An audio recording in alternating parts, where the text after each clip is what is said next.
Filloj me pjesën se si funksionon freelancing, gjithmonë do ta lidhim me pjesën e menaxhimit të rrjeteve sociale, pra se si të punojmë si freelancer me menaxhimin e rrjeteve sociale.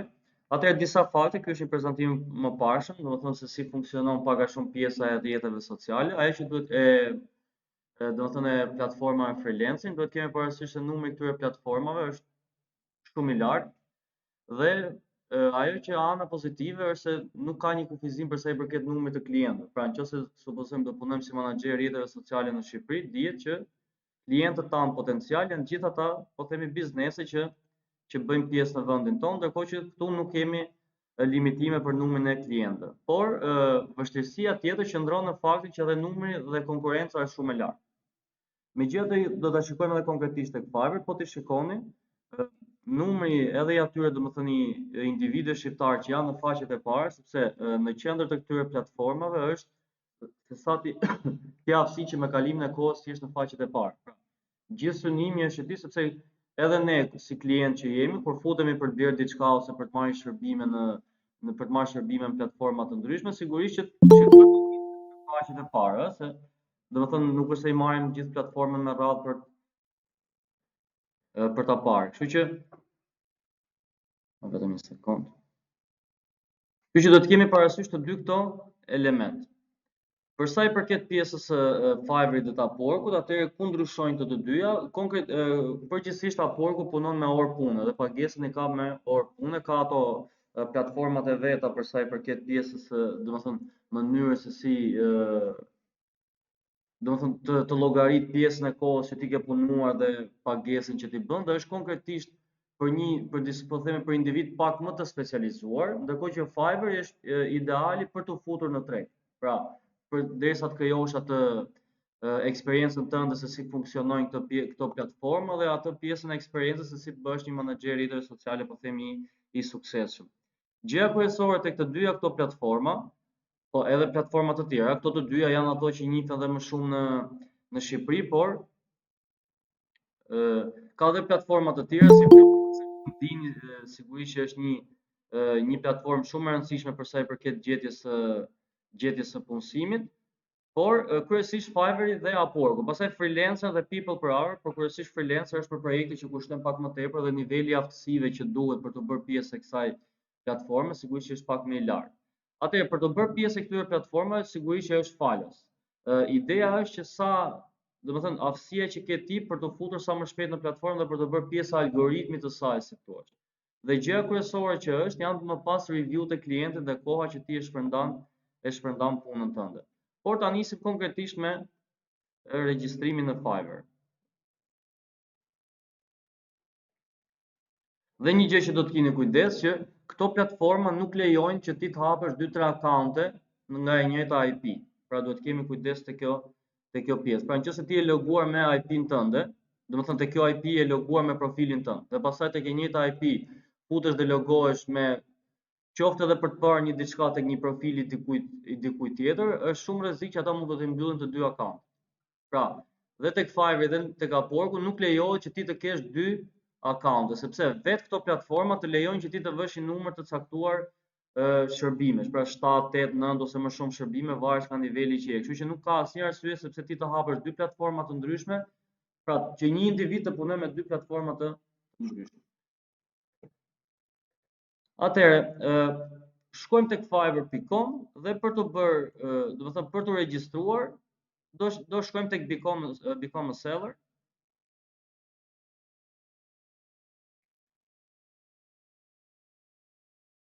Këtu tani ose mund të logohem, diçka që do keni kujdes tek Fiverr është që username-i që ne zgjedhim në fillim nuk mund të ndryshojë më. Pra, ai emri që do shfaqet tek akaunti jot, supozojmë ke vendosur emrin mbi emrin tënd ose ke vendosur një emër agjencie, çfarëdo që të kesh zgjedhur ti për të vendosur, duhet të kesh kujdes në momentin e regjistrimit sepse atë që ti vendos, ajo mbetet. Domethënë nuk e ndryshon dot më asnjëherë, vetëm nëse hap profil tjetër. Edhe nëse i bën kërkesë supportit të Fiverrit, ajo nuk të lejon që ti të vendosësh, domethënë të ndryshosh username-in.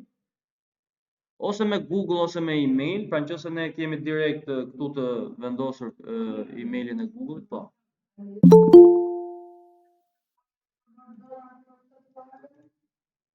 Domethënë ideja është që ti mos punosh gjatë gjithë kohës tek i njëjta IP, mbyll një profil, hap profilin tjetër. Se u fute një herë, dy herë, domethënë frekuenca kohë nuk ka problem, sepse ti mund shkosh në një qendër interneti që ka të njëjtën IP dhe aty mund të logohen individ të ndryshëm. Po nëse domethënë e shikon algoritmi aty ose mënyra që ata kanë, që ti gjatë gjithë kohës tek e njëjta IP mbyllet një profil, hapet një tjetër, pastaj domethënë alternohen gjatë gjithë kohës. Domethënë një individ ka dy profile, por kjo edhe juve do ta shikojmë tani, edhe ju si individ nuk do t'ju interesojë që të keni dy profile, sepse vështirësia më e madhe e Fiverr është që ti edhe këtyre platformash nga njëri nivel tek niveli tjetër. Dhe në momentin që domethënë ti ke arritur që një profil të arrisë sa të ke kaluar niveli 1, 2 ose top rated që quhet, ose pro pastaj që janë nivele të tjera, nuk ke asnjë interes që të hapësh një account për të nisur edhe një nga fillimi. Domethënë nuk ka asnjë arsye sepse nëse ti do të ofrosh. Pra, ideja sepse bëhet kjo një nga arsyet është sepse shpesh herë Fiverr akuzohet sepse shitësit atje janë shitës me kualitet të ulët. Pra, edhe nga emri Fiverr do thotë se në fillim gjithë çdo detyrë, domethënë çdo punë që bëhesh aty ishte me normë standarde $5. Dhe deri kohët e fundit ka pas mundësi që aty të ofrohesh shërbime me $5. Ata që kanë qenë të regjistruar më përpara kanë pasur këtë mundësi. Tani po ta shikosh është rritur, domethënë do ta shikojmë konkretisht kur të ofrojmë ato që cilësohen si gigse, që është rritur norma minimale e ofrimit të, domethënë varet nga shërbimi, po tek menaxhimi i këtyre rrjeteve sociale përgjithsisht është 30 e sipër. Sepse ti thuash diku që do të menaxhoj rrjetet sociale, qoftë minimumi për një javë për $5, e dim që domethënë çfarë shërbimi mund të ofrosh nëse ti ofron për një javë me $5. Domethënë janë norma të papërfillshme, kështu që kuptohet që këto individ ose janë individ që thjesht domethënë kanë ardhur momentalisht, ose domethënë janë dhe platformës nuk intereson kjo gjë. Pra platformës intereson që të ketë sa më shumë blerës dhe sa më pak shitës, por ato shitës të ketë cilësor, si thua. Mirë, po në fillim ata nuk e dinë se cilët janë shitësit cilësor. Kto pastaj mbetet me kalimin e kohës. Por do të shikojmë konkretisht që numri i individëve, domethënë që janë dhe shqiptarë, sepse kuptohet nga emri dhe mbiemri përgjithsisht, që ka vite që janë në Fiverr dhe janë në faqet e para. Po ti shikoni, domethënë Fiverr më përpara ka qenë një nga këto platformat më të kërkuara dhe domethënë edhe mundësia për të gjeneruar para ka qenë shumë herë më e lartë, jo se nuk është tani, por thjesht është rritur konkurrenca. Dhe është shtuar edhe niveli i filtrave. Nëse më përpara kur futeshin individët thjesht shikonin, domethënë i bënin sort by relevance, tani ka mundësi që t'i bëjnë, domethënë ti filtrojnë shitësit edhe sipas qyteteve, më falni, sipas shteteve, ti filtrojnë sipas gjuhës që flasin. Domethënë, nëse ai do një, për shembull për menaxhimin e fushatave të veta, do një individ nga Shtetet Bashkuara të Amerikës, dhe me të drejtë po themi sepse ai kupton mënyrën si funksionon tregu atje, se kjo është shumë e rëndësishme, pra ndryshe kuptojmë ne këtu, ndryshe kupton dikush që është atje. Atëherë ka mundësi që ta filtroj. Por ideja është nëse ti kalon këto etapa, pra bëhesh paktën domethënë shitës level 1, 2 më radh pastaj është gjë tjetër, ti në moment që kalon nga new seller, pra nga shitësori në level 1, ti ke hequr si thuash gjithë ata individë, sepse pjesa më e madhe e individëve që bëhen pjesë janë new seller, pra shitësa të rinj.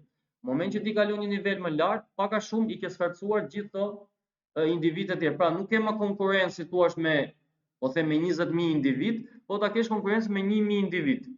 Sepse ai që do filtroj do kërkoj level 1 e sipër, po them. E qartë, pra, gjithë vështirësia pastaj do të mësojmë edhe disa truke se si mund të kalosh nga njëri nivel tek niveli tjetër.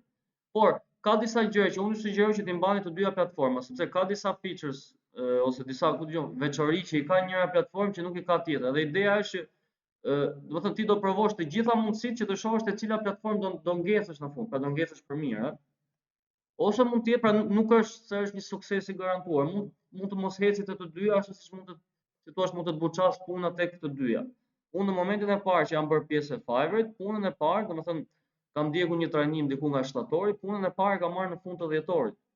Pra, nuk është një gjë që ti bëj 1 2 3 4 gjëra dhe direkt si thua ke sukses. Mund të të heci që të muajin e parë, por mund të të kaloj shumë kohë. Por ideja është që duke qenë se ti e ke numrin e klientëve, po themi të pafundëm sepse ke klient potencial nga gjithë bota, atëherë sigurisht edhe mundësia për sukses është e madhe. Thjesht ideja është se sa do ti përkushtohesh. Pra, nëse ti thjesht e hap një account dhe e lë aty me idenë, pra as futesh trish online, as nuk plotson ato që cilësohen si bar request, as nuk domethënë nuk ble connections që do t'i shikojmë tek vapor. Pra thjesht e lë accountin atje se me që ekziston numri i blerësve kaq i lartë dhe do vinë mua, atëherë do kesh do kesh parasysh edhe numri i shitësve, për shembull Fiverr, po shkosh në kategoria social media manager, mund ta kesh diku 60.000, 70.000 që janë si puna jote.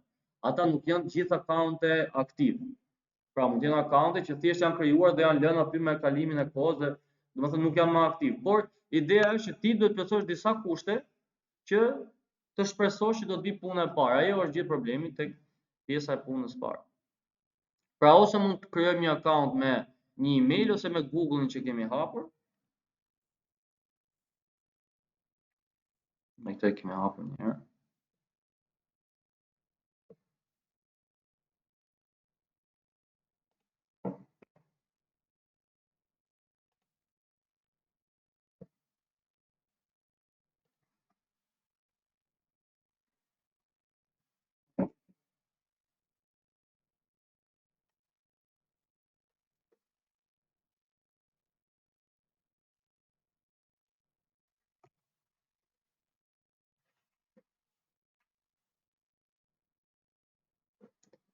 Atëherë, kur regjistrohemi ka dy mundësi, ose do regjistrohemi si shitës, ose do regjistrohemi si blerës. Por kjo nuk na ndalon që në moment që jemi regjistruar si shitës, sepse ne mund ta kthejmë këtë profil me kalimin e kohës në agjenci. Pra jemi menaxher po themi rrjeteve sociale, por nga ana tjetër na duhet që të blejmë template ose të pulsojmë individ që këtu janë shitës. Pra fakti që unë në fillim zgjedh të jem shitës nuk do thotë që në çdo moment ti blerës bëhesh kollaj. Problemi është nga blerës në shitës është e vështirë të kalosh se do hapësh profil. Ndërkohë që blerës plotëson disa të dhëna bazë si çdo platformë tjetër, vendos atë kartën e bankës së ke dhe nuk ka shumë nuk të kërkon të dhëna të tjera. Ama si shitës pastaj sigurisht që ka problematika të tjera. Domethënë sepse do japësh shumë të dhëna për të verifikuar. Edhe Fiverr me kalimin e kohës si çdo platformë tjetër e ka rritur atë domethënë i ka rritur kërkesat. Dëgjohemi te kjo se komenton dikush që është pa zë, dëgjohemi në rregull? Po. Okej. Atëherë, lloji i freelancer që ti je. Duhet domethënë ose jemi agjenci ose jemi freelancer i vetëm. Sigurisht nëse ne regjistrohemi si agjenci, edhe mundësia e punësimit është shumë e lartë, besimi i klientit e më radhë. Por nëse nuk jemi realisht një agjenci, nuk e zgjellim. Sepse nëse ne jemi solo pra influencer i vetëm, atëherë do na kërkoj kartën e identitetit, që të shoha përputhet profili jon me foton e më radhë. Ndërkohë që nëse zgjedhim agjenci, do na kërkoj të dhëna të tjera që vërtetojnë që ne jemi realisht një biznes. Pra, sepse përndryshe gjithë do zgjidhen agjenci edhe por do keni kujdes sepse do të kërkohen dhe do të verifikohen pastaj të dhënat e tua për çdo lloj që zgjedh, kështu që ne jemi freelancer për momentin. Këto janë domethënë gjëra që thjesht ndoshta u duhen këtyre dhe për statistikë, por ju sugjeroj që të zgjidhni këtë both online and offline ose freelancing online më tepër, sepse këto offline nuk është se interesojnë shumë tyre, sepse do të thosë se ti po domethënë kohën tënde të punësimit po e kalon midis platformave dhe punësimit tënd po themi online. Kështu që është e rëndësishme që thjesht për të qenë pozitiv tek algoritmi, këtyre intereson që ti të jesh një freelancer online. Kështu që domethënë nuk është se kanë një të futet ato rëndësitë maksimale, por zgjedhin freelancer online. Complete your seller profile. Pra tani plotësojmë profilin ton të Fiverrit.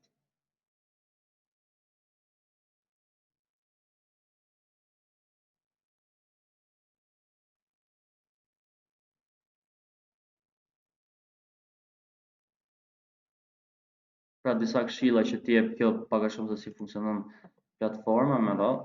Pra tipse që çfarë, domethënë gjëra që i ka çdo platforma, ti je i kujdesshëm, pra i sjellshëm me klientin, të ofrosh shërbime cilësore e me radhë. Atëherë, do shikoni që gjithmonë këto gjëra që janë me të kuqe janë elementet e parë që domethënë janë elementet që janë të detyrueshëm. Sigurisht që ky emër dhe mbiemri, këtu full name duhet të jetë i saktë. Pra, është ndryshe emri që do t'i shfaqet klientit dhe është ndryshe emri dhe mbiemri që i duhet platformës për të verifikuar që je ti.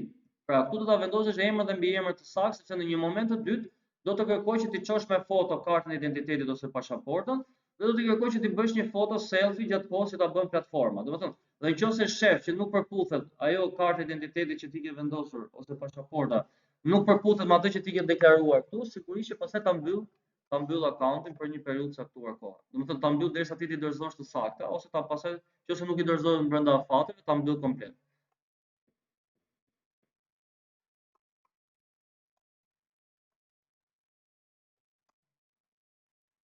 Tu tani është një pak a shumë se si ta shfaqe.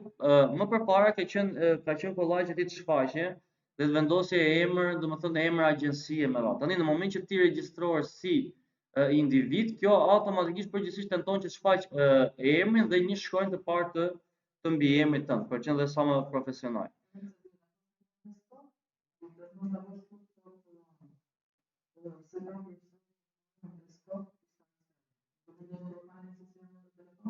Nuk e di këtë pjesë, më përpara ka pas bërë, ndoshta ka ndryshuar tani, por që mirë që ta hapni këtu sepse do t'ju dërgoj linqe, po themi tek emaili që duhet ta klikosh në moment për ta klikuar. Tek ajo, domethënë mund të kërkoj të bësh edhe foton e profilit që ta aktivizon direkt pjesën e kamerës. Kështu që ndoshta ka hequr tani, po ka pas lejuar që ta hapje nga ajo. Por mirë që sugjeroj ta bëni nga laptopi sepse ka diçka për shkakun edhe kjo pjesa e shkrimit këtu, që do jetë domethënë me 600 karaktere që ti tani e merr direkt nga ChatGPT-ja dhe nuk e ndërkohë që këtu do ta shkruash aty nuk e merr dot nga ChatGPT-ja ti bësh copy ta çosh. Domethënë ti këtu këtë descriptionin e merr direkt nga ChatGPT-ja dhe e vendos me copy paste. Pra, është shumë më praktike dhe shumë më mirë që ta kryeni nga laptopi. Foto e profilit do të jetë një foto e juaj personale. Pra ngatron, ndryshon pjesa kur jeni duke regjistruar si agjenci që mund ngarkoni logon me radhë. Këtu tek foto e profilit do të jetë fotoja juaj personale me qëllim që thash në një moment të dytë, pra brenda një jave dhe 10 ditësh bëhet direkt procesi i verifikimit të asaj që ju keni vetë deklaruar me provat që ju kërkon vetë Fiverr. Tu ne do ngarkojmë diçka thjesht për momentin, ëh. Nuk besoj na lejoj, po.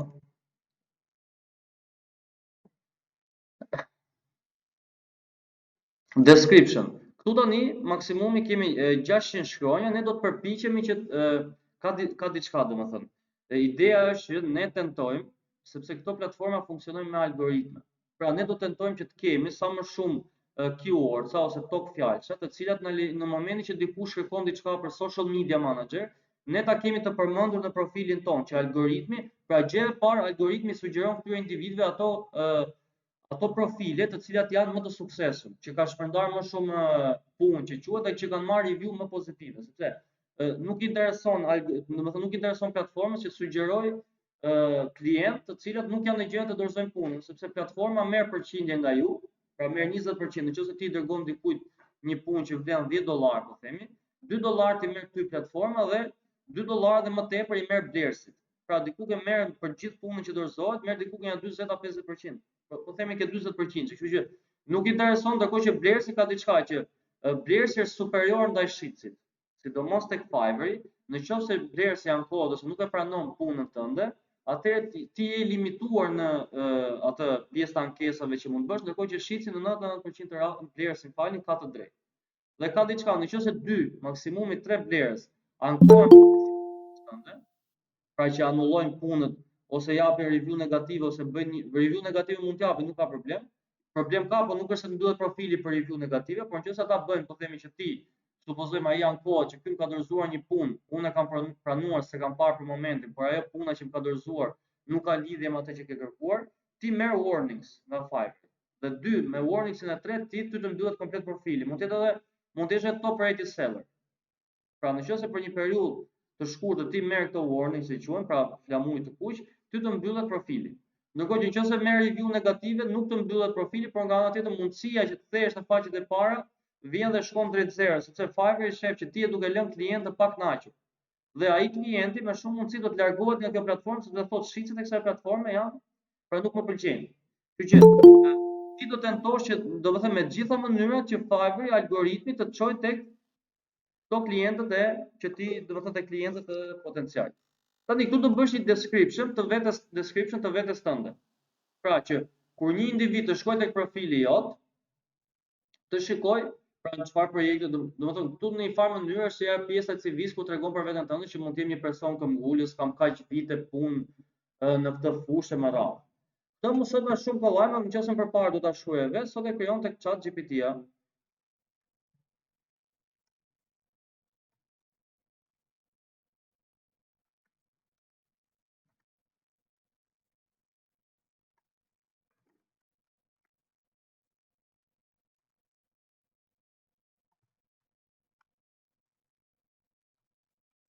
Pra më krijo para shumë një description për profilin e një shitsi në Fiverr I cili merret me me menaxhimin e rrjeteve sociale. Unë do t'ja kisha specifikuar këtu dhe numrin e karakterës, sepse kjo do ta çoj më tepër, por supozojmë na intereson vetëm kjo pjesa këtu. Pra përshëndetje, unë jam ky me radhë, jam I pasionuar mbas rrjeteve sociale të tjera. Kujdes që të heqim këto, sepse këto disa gjëra do t'i plotësojmë vetë, pra me sa vite eksperiencë të tjera. Pra po e marrim pak a shumë për ta vendosur këtu. Pra emrin tuaj me radhë.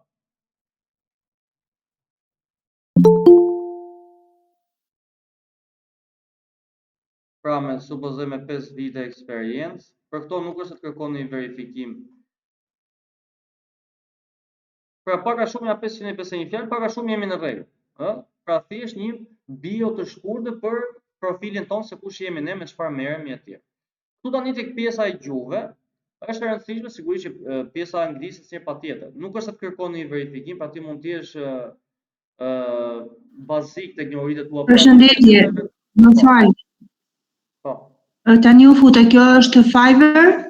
Po, tek Fiverr. Jemi duke plotësuar profilin, në shfaqja e parë e profilit, e plotësimit të profilit që janë infot personale. Pra emër, mbiemër. Që duhet kesh një krijimi një akaunti, më falës, që të krijoj. Si, se kuptova. Është krijimi I akauntit? Po, krijimi. Është krijimi I akauntit personal. Krijimi I akauntit, po. Pra plotësuam emër, mbiemër, këtë display name na e jep vet. Foto profili do jetë një foto e jon, mund të ishte profil një foto në bust, pra një foto profesional, jo për foto profesional se me telefon ta kemi bërë, por do të thënë një foto në bust, jo një foto ku gjon diku në plazh ose duke luajtur me radhë. Pra të jetë pak serioze si foto, sepse kjo është fotoja që do t'i shfaqet klientit. Këtë description e bën me chat GPT, pra të krijoj një përshkrim për profilin tënd, pra një bio të shkurtër. Dhe këtu tek pjesa e gjuhëve, sigurisht që anglishtja është e domosdoshme. Pra, nëse nuk e dini nivelin anglisht, nuk e keni nivelin anglisht paktën intermediate, është shumë e vështirë sepse ti do kesh komunikim direkt me klientin. Pra, nuk është se klienti vjen porosit bën një order si tua që jep të dhënat e rrjeteve sociale dhe X ke më punë. Mund të ishte ndoshta 2-3 ditë duke marrë vesh me klientin se çfarë do, si e kërkon punën në me radhë, sepse interesi jote është që të dish sa më shumë për punën që ti do bësh me qëllim që klienti në fund të të lejë një review pozitiv dhe të merresh vesh. Do të thënë, kështu që me kalimin e kohës, pra nëse do jeni të suksesshëm si thua tek pjesa e Fiverrit, më shumë kohë do t'ju haj komunikimi me klientët sesa pjesa e realizimit të punës. Pra, pjesën pavarësisht se jeni shqiptar, nëse vendosni këtë Albania, nuk është se ju ngresh shumë për vetes për mendimin tim më mirë mos e vini, sepse ideja është që ai ndër profili jot mos e kuptoj shumë se nga je. Pra nëse ai e shef që je nga vende si Shqipëria, po themi India, Pakistani, më që janë vende që fisohen pak a shumë me nivel si thua specializimi të ulët, sigurisht e ul mundsinë tënde për tu ashtu. Por ideja është të paktën anglishtën, jo të paktën po anglishtja është e domosdoshme. Pra, edhe vetë që të bëni pjesë, të punoni këto platforma, anglishtja të paktën e nivelit mesatar duhet të jetë patjetër. Por edhe nëse ti këtu e vë nativ ose fluent, nuk është se do të kërkojnë një dokument për ta verifikuar që je me të vërtetë kështu.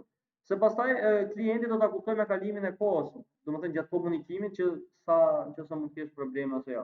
Tu mund vendosni edhe gjuhë të tjera që mund të keni njohuri, për shembull italisht, spanjisht, varet për çfarë mund të keni ju. Pra mund t'ju ndihmoj. Mund t'ju ndihmoj sepse mund të ketë klient, për shembull nga Italia, ai s'di anglisht. I duhet dikush që di gjuhën italiane. Nëse ai bën filtrat, do t'i dalin vetëm individ që një nga gjuhët që flasin e kanë dhe italisht. Dhe nëse ti se ke vendosur këtu platforma nuk ja sugjeron atë si gjuhë. Do të thënë, ideja është që jo ka të vendos gjuhë kote, se të shkruan ai pastaj ti s'di çfarë ti përgjigjesh edhe do të thënë e lë ai bisedën në gjysmë. Pra ideja është kur një klient të shkruan, ideja është ti ta çosh deri tek dorëzimi I punës dhe mundësisht ti marrësh një review pozitive. Sepse thash, gjithë lufta që bëhet në këto platforma është lufta kush do dalë në faqet e parë. Në faqen e parë të platformës. Mbasi kemi plotësuar këto, kalojmë në seksionin e dytë. Your occupation, me çfarë merresh? Pra këtu janë kategoritë kryesore. Muzik, video, business. Ne jemi tek digital marketing. Pastaj mbasi ti zgjedh kategorinë, ka shumë rëndësi zgjedhja e kategorisë kryesore, sepse në bazë të kësaj kategorisë kjo të jep mundësinë që zgjedhësh nën kategori.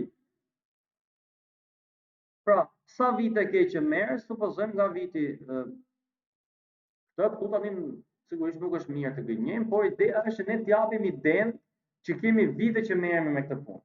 Nëse ne aty e vendosim që shikoj se unë kam filluar 2024 të merrem me këtë punë, sigurisht që mundësia që ne të na punësojmë është shumë e ulët. Ndërkohë që ndryshe një individ i cili thotë që ka filluar, po domethënë merrem me digital marketing që 2015 po them, pra jo, nuk ti kërkon. Jo, domethënë këtu nuk të kërkon vërtetim për këto gjëra. Domethënë që kur ke filluar pjesën e punësimit të mëdha. Do kesh pastaj një portofol ti aty. Pra, sepse ti mund të bësh pjesë e Fiverr sot, po ti ke punuar offline si social media manager, më kish punuar nga 20 vjet. Ke Fiverr i vendos të punësor sot. Do ti do krijosh një portofol aty për shkak me gjithë rrjetet sociale që ke menaxhuar. Pra, platforma nuk e vërteton 100%. Ti mund të marrësh aty rrjetet sociale, merr vetëm linkun dhe thua këtë rrjet sociale ka menaxhuar unë. Nuk ka si vërteton ai a ke menaxhuar ti realisht ose jo. Por, kur ti çon klientit ose krijon ke profili jot menaxhimit të rrjeteve sociale që janë super, po themi me shumë djegsa më dha, edhe ai në moment që ty të punson mendon që do arrijë të njëjtat rezultate, ti e duke e gënjur. Çfarë ndodh? Kur ti dorëzon punën, aty shef që ato rezultate që ti po i dorëzon përputhen fare, po themi me ato që ke menaxhuar përpara. Dhe të lën një review me një yll, edhe hajde krijohet edhe një profilin pastaj sepse review tu nuk i heq dot. Nuk e zgjedh ti atë review ose jo. Në moment që ai ka bërë review, ai do ri përjetësisht atë ke profili jot. Dhe kur futen pastaj individ gjë me shumë mundësi gjë e parë që shohin këta individ është portofoli jot dhe e dyta review që ti ke marrë. Kur ai shef që ti ke bërë 20 punë dhe 12 review i ke marrë negative dhe 8 review pozitive, thotë që mundësia më e madhe është që ti mos ta bësh punën siç duhet. 1 ose 2 review negative të kesh edhe prapë të prishin punën si thua. Jo më të kesh shumë review negative. Kështu që mos i jepni klientit thjesht për ta kapur si klient në fillim pritshmëri të gabuara, sepse më mirë mos e bësh një punë fare, mos i marrësh ato lekë, se sa të marrësh lekë edhe ti marrësh me review negative. Sepse mund të jesh i pari tek faqja e parë e Fiverr, merr një review negative shkon tek faqja e fundit automatikisht. Dhe të duhet shumë kohë pastaj për të kaluar edhe një herë tek ato faqet e para. Pra, si thua të çon Fiverr për 2-3 muaj në riedukim, çon ande nga faqet e fundit që 2-3 muaj ti vetëm do kesh klientët ekzistues, nuk e ke pothuajse pamundur të gjesh klient të ri. Nëse nuk ke klient ekzistues, shkon puna në zero. Pra, në Fiverr mund të ndodhë që një muaj ti është duke bërë 3.000-4.000 dollar në muaj, po ti je agjenci sigurisht që bën shumë më tepër, dhe mund të ndodhë që muaj tjetër të bësh 0 lekë. Në rregull, pra, nëse ti nuk je aftë që ta mbash punën në ato faqet e para, mund të shkojë 2 muaj, 3 muaj, 4 muaj më shosh me 0 lekë, derisa çosh përsëri në faqen e parë. Pra, do ta kemi kujdes në pjesë që më mirë të kemi pak klient, por të dorëzojmë punën si duhet të marrim review pozitive, se sa të kemi shumë klient, sepse te klienti i parë ne hap review negative, automatikisht ne dalim në faqet e fundit. Dhe këtu e bëjmë vitin aktual, që është viti 24. Domethënë, edhe aktualisht po merrem me këtë punë. Tani do të zgjidhni 2 nga 5, pra 2 aftësitë tuaja më të mira, sepse mund të jesh manager, domethënë mund të merresh me digital marketing, po ti mund të jesh, pra, po të shikosh to profilet që janë nga Pakistani, India, me radhë, te profili atyre ke edhe krijim atësash, ke edhe menaxher rrjeteve sociale, ke edhe që të ndihmojnë me Excelin, domethënë i njëjti individ i bën të gjitha. Dhe sigurisht që kjo është problematike pastaj sepse ne dimë që një individ nuk mund të jetë specialist në disa fushë. E qartë, prandaj këto profile që ti fut aty shërbime që s'kan lidhje me njëra tjetrën, si Excel, si menaxher rrjeteve sociale, si krijues videos me idenë që të kapësh nga të gjitha kategoritë, platforma pastaj të çon në faqet e fundit se nuk krijon besim as platforma tek ty, jo më blerës. Kështu që mundoni që të jeni sa më specifik tek ato gjëra që ju keni, domethënë që po ofroni shërbimin.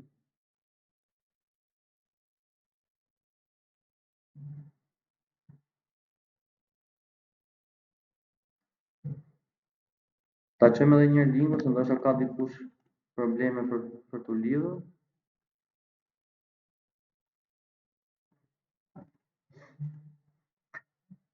Atëherë zgjedhim 2 nga këto veçoritë kryesore. Supozojmë se ne jemi të specializuar në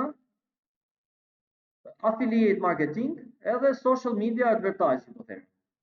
Mund të japim edhe ad new ose mund të shtojmë më tepër, po 2 janë ato më kryesore. Skillsat janë shumë të rëndësishme. Sepse kur dikush kërkon, domethënë si blerës, kur dikush kërkon, atëherë do të kërkoj gjëja e parë që ty të shfaqen janë këto skillsa. Domethënë, ai kërkon dikë me, ku dëgjon, kërkon këtu me social.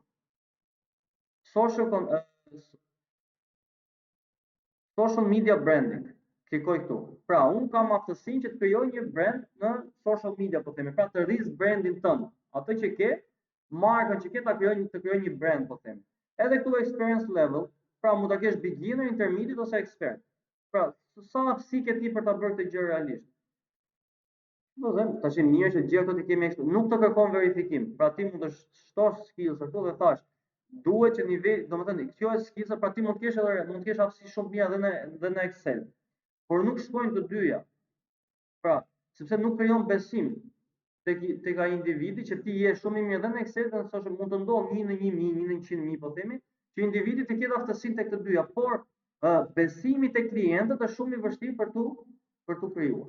Në rregull, kështu që nëse keni hap një profil për social media manager, qëndroni dhe skillsave dhe atyre gjërave që lidhen me social media marketingu në këtë rast.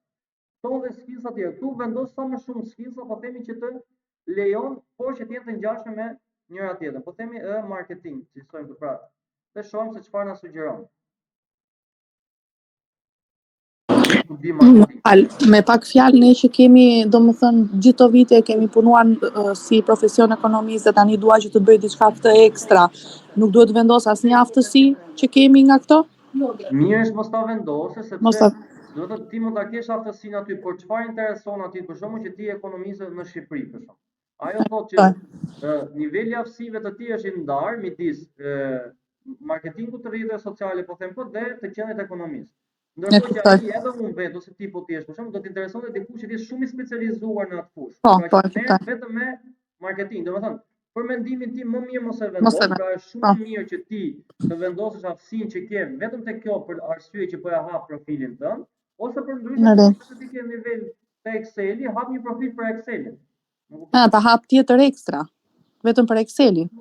Kjo të jep mundësinë ty që ti, kjo domethënë kur ti je new seller, pra shitës së ri, kjo të jep mundësinë që ti të ofrosh 7 shërbime. Tek ato 7 shërbimet, pavarësisht se këtu ti të ke zgjedh digital marketing, kjo nuk të ndalon që ti edhe të shërbimet aty të vendosësh për shembull video editor. Nuk të ndalon që të bësh, ku dijon, ekspert i financave. Do të thotë, nuk të ndalon Fiverr i vet. Ti mund vendosësh 7 shërbime që s'kan lidhje fare me njëra tjetrën. E kuptoj, në rregull, faleminderit. Te klienti që kur vjen i shikon shërbimet e tua dhe shikon që ti qen ke edhe menaxheri dhe sociale, qen ke edhe editues video, qen ke edhe ekspert Excel, ku dëgjon, edhe PowerPoint e mëra, besimi aty bie se thotë ky që me shumë mundësi është duke gënjur. E kuptoj. Mirë është që jenë të lidhura me menaxhimin e sociale në këtë. Në rregull, faleminderit. Asgjë. Po dakor, po.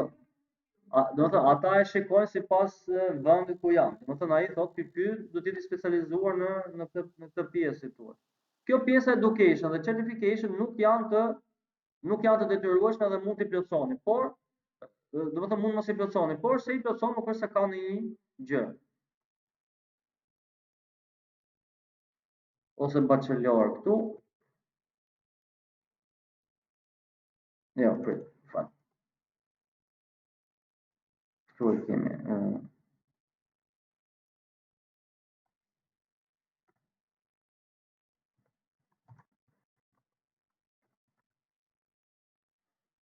Nëse do plotësojnë, do të thonë të dhënat e se plotësojmë që negativ.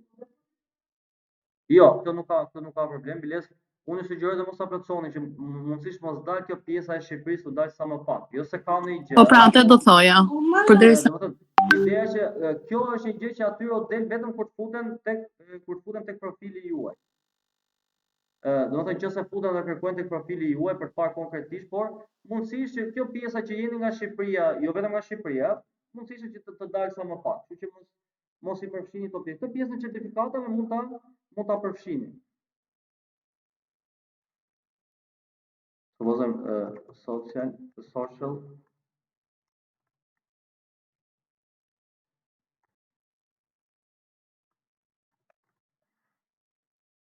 dhe vidi se kur jeni certifikuar jepet. Kjo këtu nuk të kërkon. Ndryshe nga Upwork që ta shikojmë më mbrapa, kjo këtu nuk kërkon një vërtetim për këtë certifikate që ke marrë, që ti dërgosh certifikatën. Personal website, nëse ke një website, tu e vendos për nuk i shfaqet klientit, sepse platformës nuk intereson. Kjo është thjesht që platforma krijon më tepër besim tek ty. Pra kur je një shitës që ke edhe website me radhë, ose ke ngritur nivelin e aftësive tua në një nivel, do të thënë ke çuar në një nivel tjetër. Nëse ke mirë, nëse s'ke, nuk ka problem. Këtu tani hapi I fundit është të verifikojmë emailin. Kjo emailin e ka verifikuar sepse unë u logova nga emaili im. Nëse nuk do logohesha direkt me emailin tim, këtu pra ti bëja sign up me emailin që kisha hapur në Google, do më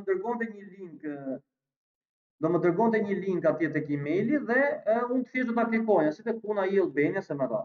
Ndërkohë që kjo tani tek phone number, këtu edhe kjo është e rëndësishme dhe duhet patjetër një numër telefoni. Do ta vendosi numrin e telefonit të saktë, se do t'ju vi një kod tek numri I telefonit. Pra po t'i jap tani unë add phone number, do vendos numrin e telefonit, do vi një kod 4 ose 6 shifra, nuk e di tani si vjen, se varet ndryshon. Do ta vendos atë kodin këtu dhe do në fund do t'i jap finish.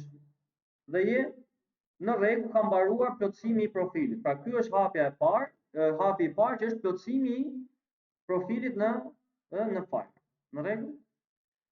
Mbasi ke mbaruar, pra unë tani nuk ja do të finish sepse këtu kam krijuar një profil të ri, po ju thjesht do të jepni finish tani dhe jeni në rregull, çdo gjë është hapur profili. Tani hapi I dytë mbas hapjes së profilit është krijimi I shërbimeve. Tani për këtë, pra jemi të qartë deri këtu, ju thjesht do të fusni një numër telefoni këtu, do t'ju vi kod ke ky numër telefoni dhe vetëm do të jepni finish në fund.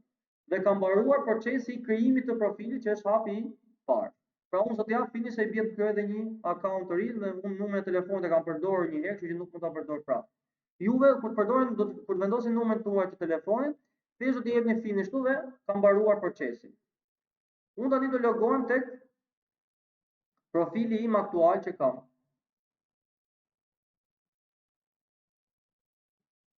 Tani, mbasi e keni krijuar, këtë do të jetë juve ju ditë në rregull atje, do vazhdoni te profili që ishit. Unë tani po dalë po bëj sign in.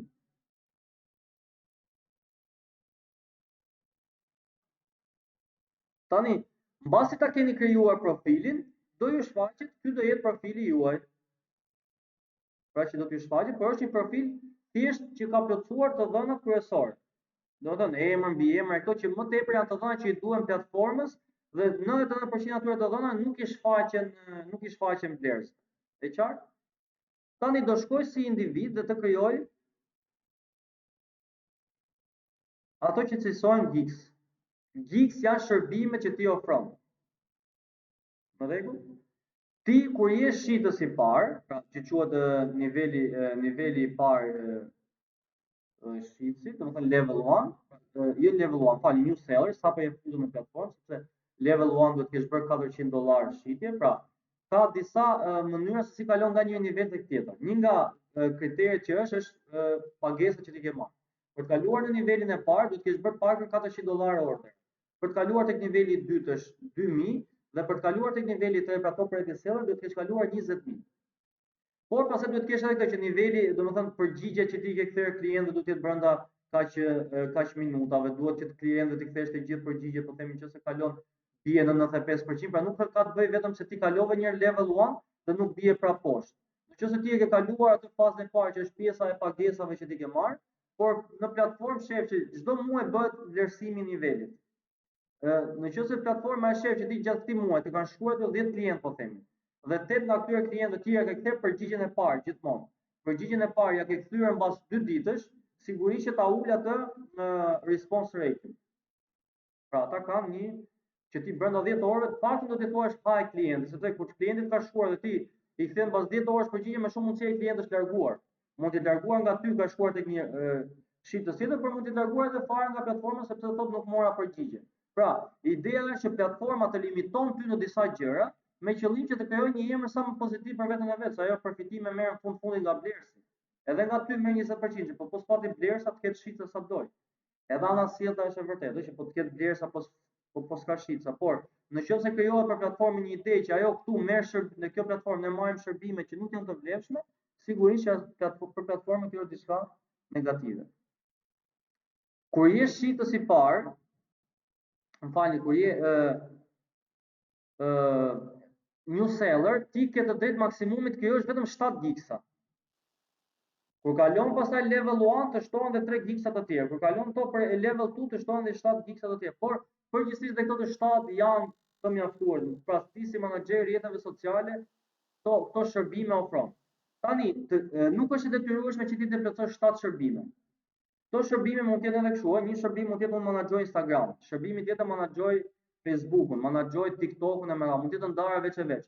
Por ti mund shkruar që edhe unë jam menaxher i rrjeteve sociale dhe aty i përfshin të gjitha rrjetet sociale. Pra all social media accounts. Në rregull? Ideja është që sa më shumë, domethënë, nëse ti plotson të shtata këto, është më pozitive për ty sepse ti ke mundësi që të përdorësh më shumë keywords tek secila prej tyre. Dhe ka një individ që nuk do që nuk kur kërkon, pra tham sekreti i parë është që ti të jesh sa më parë në faqet e parë. Dhe tani ka disa individ që thjesht shkojnë në kërkim dhe zgjen digital marketing dhe çfarë ti shfaq platforma, ka dhe disa individ që kërkojnë me keywords, për shembull Instagram marketing. Tani tek Instagram marketing mund të ketë 1000 individ, po themi që platforma do t'ia sugjerojë atit në bazë të review-ve e çdo gjë tjetër që ka. Mirë po, nëse ka një individ që tek profili i tij ka keywords për Facebook-un, pra ai menaxhon vetëm Facebook-un. Pavarësisht se ai mund të jetë top rated seller, pavarësisht se mund të ketë review pozitive, platforma nuk ja sugjeron atij sepse ai tek profili i tij nuk ka keywords për Instagram. Në rregull, pra, përveç review-ve, përveç orderave që ti ke marr, shumë të rëndësishëm janë dhe keywords-at që ne përdorim në profilin tonë, në ofrimin e shërbimeve e tjera. Në rregull? Është e qartë? Tani, çfarë do në të bëj? Unë nuk krijoj dot një gig të ri, po ju thjesht do t'i jepni create a new gig dhe do t'ju shfaqet e njëjta mënyrë siç më shfaqet mua, po t'i japet ditë.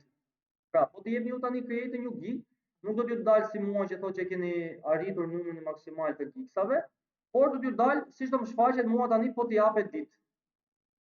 Ja, do t'ju japet kjo. Këto janë 6 elementet e parë që unë do të plotësoj për çdo shërbim. Tash, nuk e kam të detyrueshme që ti përdor të 7 shërbime që më ofron platforma. Po mirë është që ti përdor të 7-a, sepse unë nuk e di se një klient mund kërkojë, se klientët janë të ndryshëm.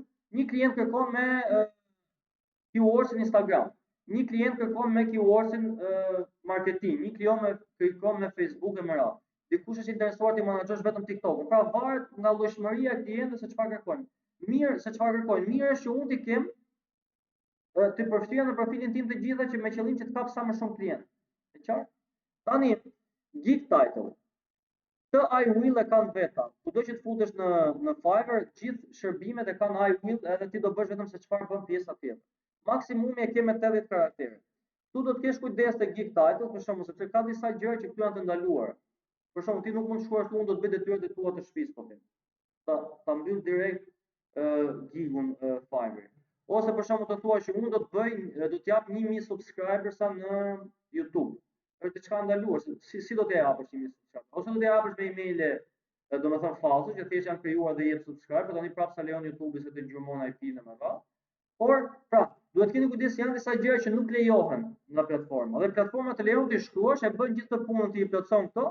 Nesër mund të vjen përgjigje që ky gigu jot u fshi sepse ka shkelur nenin kaq të politikave që kanë në ta emra. Pra, keni kujdes se do të ofroni vetëm shërbime që janë të lejueshme. Tani, për shembull, një nga shërbimet që ti ofron është do të menaxhoj adsat e Facebook dhe Instagram. Në rregull? Këtu tani kategoria do zgjedhësh digital marketing. Këtu nën kategoria që do zgjedhësh ti është, pra në këtë rast unë do gjej diçka që ka lidhje me, për shembull, marketing strategy, që mund të ketë lidhje me këto, ose social media marketing kam zgjedhur. Pra që mund të jetë lidhur me këtë kategori. Service type, social media management. Pra çfarë do bësh ti? Do të menaxhosh rrjetet sociale, do mirërisësh rrjetet sociale në mënyrë organike. Pra, çfarë ofron ti te ky shërbimi jot? Pra është thua që ti je një kompani, po themi që ka 7 nipte të ndryshme. Tani te këto 7 nipte, ose mund të ofrojë 7 shërbime pak a shumë të ngjashme me njëra tjetrën, ose mund të ofrojë 7 shërbime komplet të ndryshme. Pra e zgjidh ti këtë. Pra ajo mund të thotë për shembull tek dega që kam në Tiranë, po marr si pot, unë ato punonjësit që kam aty menaxhojnë rrjetet sociale. Tek dega që kam në Durrës, merrem me krijimin e fushatave. Tek dega që kam ku dëgjon në Elbasan, ajo degë si thua të bën acat e mëra. Pra varet. Dhe njëjta gjë funksionon është sikur brenda të njëjtit profil të kesh 7 dyqane të ndryshme. Këtu tani në çfarë platforma? Këtu mund zgjedhësh maksimumin e 3, pra ku je ti më i specializuar, po themi, që ofron këtë shërbim. Nëse ti ke thënë këtu Instagram dhe Facebook, atëherë platforma që do zgjedhësh këtu janë Facebook dhe Instagram. Management tools, pra çfarë do të përdor, çfarë përdor nga këto ti për të menaxhuar rrjetet sociale? Unë këto i kam të përzgjedhur, prandaj kurse ju i keni të lira këto. Mund zgjidhni 2 buffer, Zoho, çfarëdo që përdor. Industria, ku jeni ju më të specializuar? Pra, mund të ketë individ që ku dëgjon menaxhoj rrjete sociale vetëm të ku dëgjon të këtyre të klinikave dentare. Ai mund të ketë menaxhuar të gjitha, por ku është ai ku e ndjen vetëm më të specializuar? Nuk do të thotë që ti ke zgjedhur këto të pesta këtu dhe këto individ që duan për beauty e cosmetics nuk do të vinë. Pra, ideja është që platforma, duke qenë se numri i shitësve është shumë i lartë, është i pafundëm, atëherë platforma mundohet që të di sa më shumë informacion për ty, me qëllim që kur të futet atje një individ që te kategoria ti e vlerës te ka zgjedh beauty e cosmetics, ajo ti sugjeroj një individ, ti sugjeroj një shitës që i përshtatet sa më shumë kërkesave që ka vlerësi. Pra, këtë ka në thelb algoritmat e platformës, që të përshtasë shitësa dhe vlerësa që janë sa më të ngjashëm në kërkesat dhe në ofrimet që kanë për njëri tjetrin. Pra, nuk është se klientit i shfaqet kjo këtu, se ku je ti i specializuar, por ama i shfaqet algoritmet e platformës. Dhe nëse ka, po themi, 2 individ që janë me të gjitha cilësitë e njëjta, me review pak a shumë të njëjta, me vlera pak a shumë të njëjta, atëherë ajo do t'i ofrojë atë individit i cili që ka beauty e cosmetics. Në rregull. Këtu dhe shumë të rëndësishme janë keywords, janë 5 keywords, sepse kur ne kërkojmë si blerës në Fiverr, ne kërkojmë nëpërmjet keywordsave.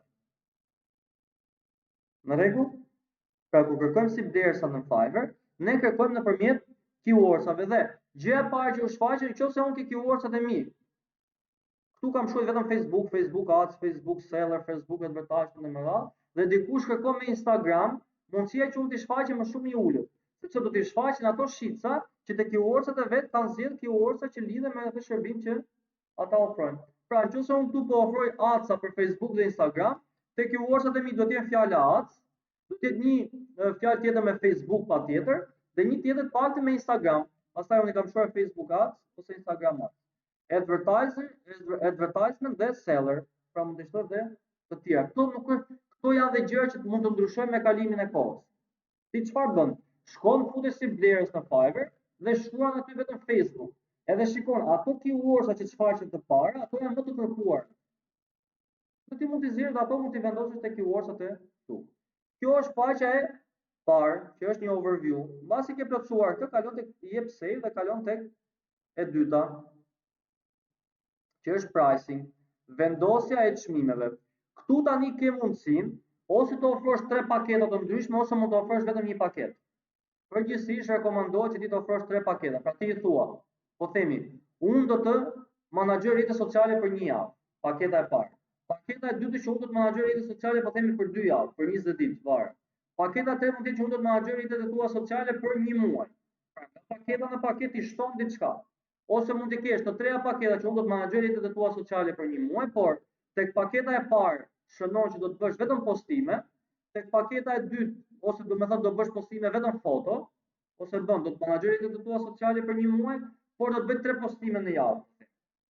Tek paketa e dytë do të menaxhoj për 1 muaj, por do të bëj 5 postime në javë. Tek paketa tjetër do të bëj 1 postim në ditë. Pra, ti diferencon paketat, sepse nga paketa në paketë ti do rrisësh nivelin e çmimit. Dhe ty të intereson, për shembull, nëse te kjo bazike ke vendosur $3, te kjo standarde ke vendosur 50, te kjo tjetër ke vendosur 70. Pse? Sepse ke shtuar diçka shtesë. Pra mund të shtosh të, mund të shtosh edhe pjesën që nëse tek paketa ime bazike unë do të bëj postime vetëm me foto, tek paketa ime standard unë do të postoj edhe foto, por do të bëj edhe reels, po them. E qartë, pra, ti diferencon paketë, njësoj si këtu për shembull. Ofron një paketë, po. Jo, e vendos vetë si të duash ti. Nuk ta lejon. Domethënë, kjo është ata që i kanë pas, ta kanë po, nuk ta lejon sepse Fiverr do t'i, sepse edhe përfitimi i Fiverr do t'i ofron një shërbim me $5, mund t'i ofrosh super shërbim me $5. Fiverr tek $5 që fiton $1. Kështu që si intereson fare se ti mund t'i japësh ti një shërbim super për $5, ndërkohë dikush tjetër mund t'i japë me $30. Po, varet, domethënë për social media manager që të keti këtu, këtë mund të kesh një shërbim tjetër ku dëgjon ti mund të thuash ti që do të bëj një template të thjeshtë. Aty ta lejon, domethënë jo për çdo gjë, por nëse ti futesh te digital marketing, ato kanë vendosur një çmim ndryshe mesi thua, ti tash i menaxher rrjetet sociale, minimumi që mund të bësh është që ti menaxhosh dikujt rrjetet sociale po themi për 3 ditë. Për të bësh partën 3 postime. Tani me kategoritë që ata kanë, nuk mendoj ai që ti do të bësh aty 3 postime për $5. Pra nuk ka interes. Domethënë Fiverr dhe vetë Fiverr do t'i eliminoj këto profile, për shembull si profile që vijnë nga India, dëgjon nga Shqipëria, nga Afrika, që janë thjesht sepse ndoshta për nivelin aty të jetesës $5, $10 janë shumë. Por nuk intereson Fiverr sepse intereson më mirë që atë punë ta bëj dikush tjetër me një profesionalizëm më të lartë, sepse edhe përqindja që ja merr është më e lartë. Këtu tani është ditën që ti, kjo është pak pjesë problematike. Pse? Nëse ti i thua atij që do të menaxhoj rrjetet e tua sociale për 1 javë. Tani ti ose mund ta bësh tu delivery pas 7 ditësh, por këtu ka një problem që ti mund t'ja menaxhosh atë rrjetet sociale për 7 ditë, në fund i bën delivery punën, pra që unë ta mbarova menaxhosh atë dhe ai nuk ta pranon punën. Ti ja ke menaxhuar rrjetet sociale, ka çfarë bëj platforma. Thash, bler si thua është mbreti në platformë. Mënyra tjetër është kjo, që ti krijon postimet, ja bën gati aty. Pra, ke rënë dakord që unë do të bëj 7 postime. Ja bën postimet, i bën tekstin gati, i bën dhe fotot ose videot gati. Ja çon për approval. I thua të pëlqejnë këto postime që kam bërë, domethënë, janë gati për t'i postuar? Ai thot po. Momentin që janë po ti ja skedulon me HotSuite, me në Facebook Business Manager, edhe ai e shef që ti ja ke skeduluar këto postime dhe këto do të postohen. Domethënë, ja ke skeduluar një nesër, një pas nesër, një pas nesër, pra ja skedulon postimet dhe ato postohen automatikisht me këto platforma. Dhe pavarësisht se ti do ja menaxhosh këtë për 7 ditë, ti ja dorëzon këtë punën atit në moment që ke mbaruar. Thua, jemi dakord? Ti kam skeduluar këto? Se varet edhe nga blerësa, janë disa blerësa që thotë jo, kur të mbarosh 7 ditë menaxhimit do ma dorëzosh punën. Sepse në moment që ti i bën delivery punës, dhe ai e pranon, aty ka mbaruar çdo gjë, pastaj ai është në rregull me atë që ti i ke ofruar. E bën në moment që ti bën delivery, domethënë i dorëzon punën. Kjo mund të ndodhë që ti ja çon punën për aprovim, ai i shkarkon ato gjëra që ti ke çuar, pastaj sa aprovon. Pra, nuk, domethënë një gjë, këto janë gjëra që ndodhin shumë rrallë.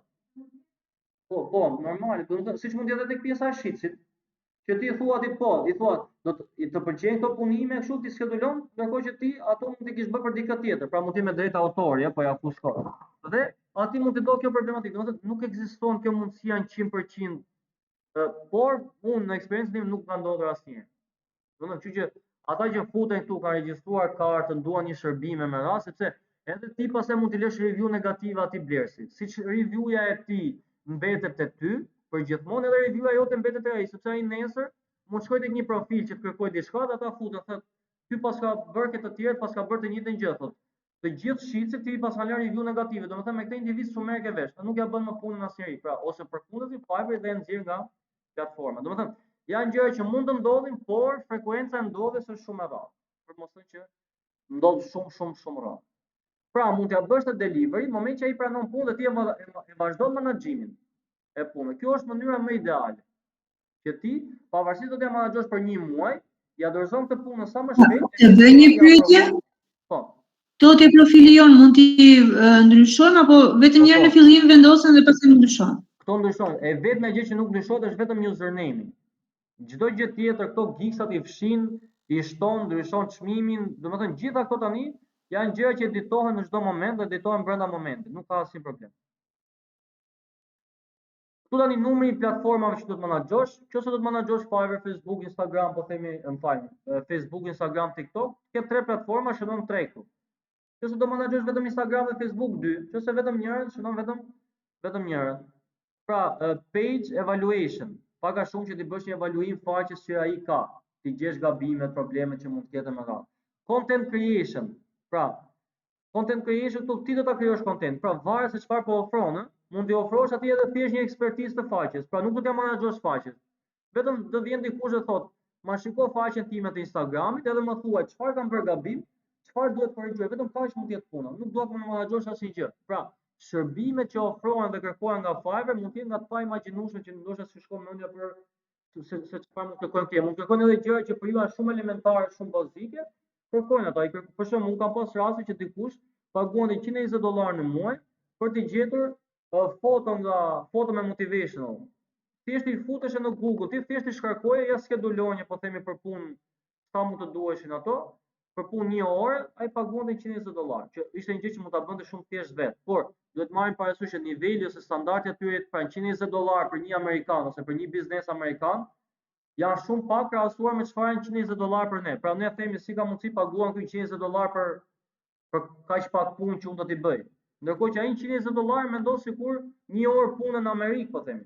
Në rregull, pra, kjo është ideja që blerësit në këto platforma kryesisht janë nga vende perëndimore dhe me të ardhurat shumë të larta. Dhe kur këtë pjesë e kanë konceptin e pagesës pak a shumë të lidhur me nivelin ose me standardin e pjesës së vendeve të tyre. Pra ky është niveli i përfitimit që kemi ne ose avantazhi që kemi ne krahasuar me shitsa të shteteve të tjera, sepse ato synojnë që të vendosin çmime më të larta. Pra një shitës amerikan këtu sigurisht që ka çmim shumë më të lartë se sa një çmim që vendosin ne. Pra këtë mund ta kemi si tip avantazhi, si thua, të pjesën e nivelit të çmimit. Kjo është management duration, pra për sa ditë do t'ja menaxhosh ti rrjetet sociale. Schedule post, pra disa mund t'i skedulosh ose disa jo, report, nuk i ke të detyruar me këto, por ideja është që ti mos shënon këto gjëra që nuk ja ofron atit. Nëse ti në fund të menaxhimit të rrjeteve sociale nuk do t'i japësh një raport, që shikoj që unë kur i marr rrjetet sociale ishte ky engagement, kaq like me radhë çfarë mund të ketë. Dhe në fund, shikoj se ka kaluar nga këtu në këtu, nëse nuk do t'ja bësh të raport mos e kliko këtu. Se moment që ti marr këtu, do të thotë se i ke dhënë domethënë aty pritshmëri që do t'i ofrosh të shërbim, dhe po se ofrove në fund ai ankohet, thotë që ai e ka këtë, por nuk ma jep si shërbim. Action plan do të thotë që mbasi ti e ke menaxhuar këtë rrjetet sociale të këtij, ti jep edhe një si thua një kornizë se çfarë do të bëj në të ardhmen. Pra ti do t'ja menaxhosh për 1 muaj dhe i thua që shikoj se mund t'i japësh një kalendar, pra i jep udhëzime se si ti menaxhoj ai vetë mbas një periudhe kohe. Thash, këto nuk i ke të detyrueshme, thjesht klikoj nëse do t'i ofrosh realisht. Nëse nuk do t'i ofrosh mos e kliko. Ideja është që sa më shumë gjëra t'i ofrosh atij klientit, aq më shumë i predispozuar është ai që të vijë tek ty, krahasuar me një klient, me një shitës tjetër i cili ofron të njëjtat shërbime, të njëjtit shërbim por më pak kështu features. Revisions është se sa herë ka të drejtë ai ta shikojë punën. Pra, nëse ti i jep këtu një revision, ti ja çon një punë, ai thotë shikoj se nuk më pëlqejnë këto 2-3 gjëra, ndryshoj. Ti ja ndryshon e dërgon edhe një herë. Ti mund ta lësh këtu me 5 revision, puna është ai si pëlqen detaj i vogël ta ktheni ja çon prapë me radhë, pra këto probleme që ti ke. Mirë është këtu të ketë sa më pak revision.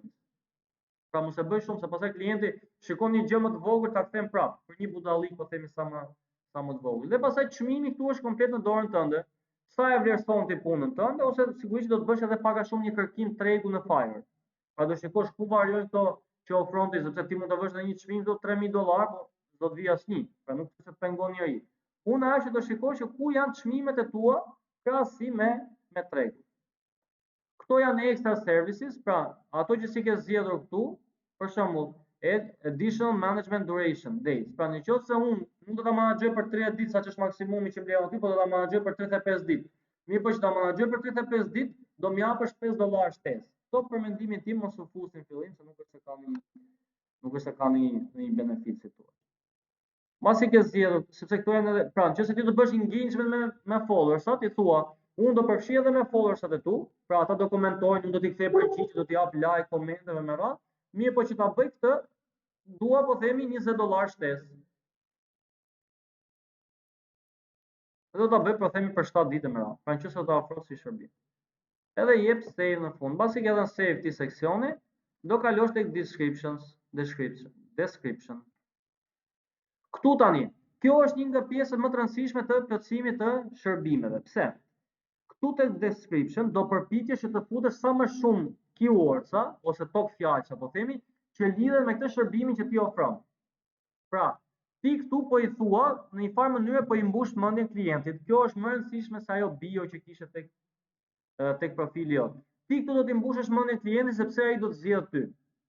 Pra do t'i thuash dhe do t'i shpjegosh me fjalë se çfarë ofron. Nëse aty tek faqja përpara ne klikonim që ofroj këtë me radhë, tu do t'ja mbushësh mendjen me fjalë se çfarë ofron ti individi. Pra do t'i thuash që kemi kaq vite eksperiencë me radhë. Nëse ti zgjedh këtë gig, ne do të ofrojmë këtë 1, 2, 3, 4, 5 gjëra e tjerë. Dhe do të përpiqesh që këtu nëse ti je duke ofruar një gig që menaxhon Facebook-un dhe Instagramin, do të përpiqesh që ta përdorësh sa më tepër fjalën Facebook dhe Instagram. Dhe mundësisht i bësh me highlights këtu, që ta kuptoj dhe platforma se çfarë të intereson ty më tepër te ky gig. E qartë?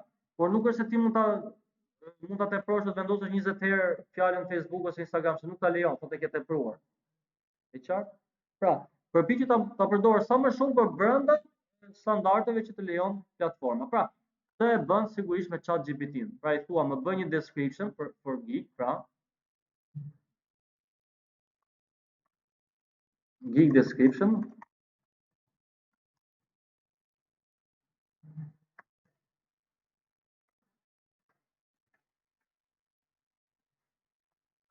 Ta bën kjo do t'i bësh vetëm copy paste. Pra është thjeshtuar shumë puna se më përpara do të rije, do ta mendoje vetë si ta shkruaj, do ta shikoje më radhë. Tani thjesht i jep kjo. Ti kujdes vetëm që të heqësh këto pjesën, pra që thotë se pastaj kuptohet, po ta lësh kështu ti. Pra këtu vendos emrin e agjencisë tënde ose hiqe parë, pra mund ta modifikosh të tekstin, por thjesht what we offer i ke gati, thjesht do t'i japësh copy paste. Është shumë kollaj për ta krijuar pjesën e profilit. Mbasi i ke krijuar këtë pjesën do t'i bësh me highlight se këtë pjesën e këtyre, pra që është më tepër specializuar profili jot, Facebook, Instagram, ti intereson po themi fjala trafik, tu create ad, të intereson, po themi që mund t'i bësh me highlight, e më radhë. Kaq që ke krijuar këtu. Këtu është kjo add questions and answers. Kjo është për ta plotësuar më tepër profilin, por nuk është një gjë e detyrueshme. Pra, si thua ato pyetje më të shpeshta që të kanë bërë klient, që mund të të bëjnë klientët, pra që mos harxhosh ti kohë me klientët. Për shembull, pyet ai, a do bëj, për shembull, ti e ke shkruar aty që do të menaxhoj rrjetet sociale, por një klient mund të pyes, a përfshin kjo që kontenti dhe fotot janë nga ana jote, dhe ti e bën direkt, po, përfshihen. Pra, ai mund t'i lexojë këto pyetje që mos të humbasi kohë me pyetje duke të bërë ty dhe një në inbox. Sepse çdo gjë është për të kursyer kohë. Edhe këto mund t'i bësh t'i bën ChatGPT-ja vet. Pra thuaj 10 pyetje më shpeshta që bëjnë klientët për një profil të tillë në fare. Do t'i bën edhe pyetjet dhe përgjigjet. Pra thjesht do t'i bësh copy paste. Është thjeshtuar shumë kjo pjesë. Pastaj është requirements. Këtu janë kërkesat që ke ti ndaj klientit. Sepse çfarë mund të ndodh? Nëse ti këtu nuk bën requirement, vjen një klient, pra mua më ka ndodhur shpesh, vjen një klient porosit tek ty pa të shkruar tu pa gjë, ai ndoshta ka harruar që ka porositur, nuk të ka lënë asnjë të dhënë, pra nuk të ka dhënë akses tek Facebook ose tek Instagrami vet. Mirë po, ti tani ke një kohë se kur e bën delivery. Pra ka klient që të shkruajnë pastaj porosisin, ka klient që nuk të shkruajnë fare, nuk ke asnjëherë asnjë komunikim. Porosita ai aty për shkakun që do menaxhim në rrjetet sociale për 7 ditë, ti jep atë të bën admin tek faqja e tij. Edhe nuk e komunikim fare me ato, ti i bën postimet, i bën delivery faqes asaj punës, ai e pranon, nuk të thot as faleminderit as gjë, mbaron çdo gjë. Ka klient që të shkruajnë, rrit 3 orë duke u marrë me atë, por ka edhe klient që nuk e din tamam si funksionon platforma. Futet ai tek profili jot, i bën, domethënë porosit diçka, por nga ana tjetër ti ke bërë një requirement që më duhet profili jot i Facebookut, po themi, që unë të kuptoj se çfarë profili ke ti që di çfarë postimesh bën. Ai nuk e di këtë gjë, të ngarkon një file bosh. Mirë po nga ana tjetër orderi tek platforma ecën. Pra ditës se ti ke thënë në moment që ai bën order, vazhdon automatikisht platforma që ti e ke bërë delivery aty për 7 ditë. Pra ai porosit ato orderi që ka delivery për 7 ditë, ecën koha. Dhe ti ke 7 ditë kohë. Ti i shkruan klientit, ai nuk përgjigj, ai mund të ketë harruar fare që ka porositur ose ka porositur gabim. Do të thotë ekzistojnë gjëra këto mundësi. Problemi është se penalizohesh ti si shitës. Pra duhet ta komunikosh direkt klientit. Nëse ti je shef ose që klienti nuk i ka plotësuar këto requirements që ti ke, kalon kohë, nuk po të përgjigjet, i shkruash platformës, i thua shiko se klienti nuk më ka treguar të dhënë dhe unë nuk kam se çfarë pune ti dërgoj. Dhe futen ata anullojnë orderin pastaj. Këtu në fund se tani nuk ka prit. Është help and support. Edhe ti jep ajo aty, domethënë deri në fund, si tek këto të bankave që i merr telefon që thotë shtyp një nëse do këtë përgjigje më anë, nëse deri në fund asgjë s'ka dhënë përgjigje, thotë po ju lidhe me një nga agjentët tanë, edhe këtu në çon deri në fund ajo, nëse nuk e zgjidh, thotë shkruani dhe të përgjigjet agjenti. Tani këtu thotë need to be editor or admin in your ads account. Pra ti i thua ti që unë do të menaxhoj rrjetet sociale, duhet të jem admin këtu dhe po s'më bërë s'ta bëj dot orderin. Domethënë do ta di ai. Nëse ti këtu tek requirements nuk i vendos asnjë gjë aty, ai s'dorson asnjë gjë. Kur e ti vë këtë requirement, aty për shembull ti vë requirement që ai të të ngarkoj një file, që të ka vendosur linkun. Në qoftë se ai shkon te orderi, e porosit orderin, por nuk e ka plotësuar këtë requirement, nuk vazhdon koha. Do të thotë nuk fillon koha. Pra kjo është për të të mbrojtur ty nga këto ordera që bëhen pa dashur se që nuk janë të plotë. Në fundit ai porosit, ti ke dy mundësi, ose do rrezikosh të dorëzosh një order bosh, dhe pastaj nëse ai shef që janë mbajtur lek nga llogaria, thotë pse ma kanë bërë, pavarësisht se fajli mund të jetë aty, ose ajo që duhet bësh, sugjerohet 100% rasteve, është të shkruash platformës që ta anulloj orderin. Pastaj mund të tentosh që ase ja hodha për momentin, por ai mas 2-3 muajsh, 4 muajsh i bën ankesë platformës për ty. I jep save edhe këtu. Advanced settings. Pra kjo është çfarë duhet të dinë si thua të pjesën e kur futen ato klientët tek faqja jote, a zgjedh ti që platforma ta optimizoj profilin tënd dhe ti shfaq ato që ajo mendon se mund ta bindin klientin, apo do zgjedhësh ti? Përgjithsisht këto lëre që ti zgjedh platforma vetë, sepse algoritmat e tyre funksionojnë më mirë. Dhe e fundit është galeria, që është po ashtu shumë e rëndësishme. Këtu do të ngarkoni një video dhe 3 foto. Këtu tani është ajo pjesa që i shfaqet klientit tek profili. Pra, futet klienti, kërkon. Gjëja e parë që i shfaqet me gjithë atyre morije shitësve, është kjo faqe e parë, kjo video e parë që ti ke shfaqur. Kur ti aty ke bërë një video profesionale, mundësisht me fytyrën tënde që shpjegon gjithmonë anglisht, që shpjegon se çfarë bën, shikon ai pjesën e background-it, pra shikon që është një video profesionale, ai krijon besim. Nëse ti ke bërë një video që ke shkarkuar nga interneti, do të thonë në mënyrë amatore, i ulet besimi, sepse ai thotë, por ky për profilin e vet nuk ka bërë si thua një video të hajrit, imagjino çfarë do bëj për të menaxhuar rrjetet e mia. Pra, kjo video këtu është shumë e rëndësishme. Që të jetë sa më profesionale, mundësisht me fytyrën tuaj që thoni përshëndetje, un jam, po themi filani, prej kaq vitesh menaxhoj rrjetet sociale në mënyrë sa më të afërt me klientin, po themi.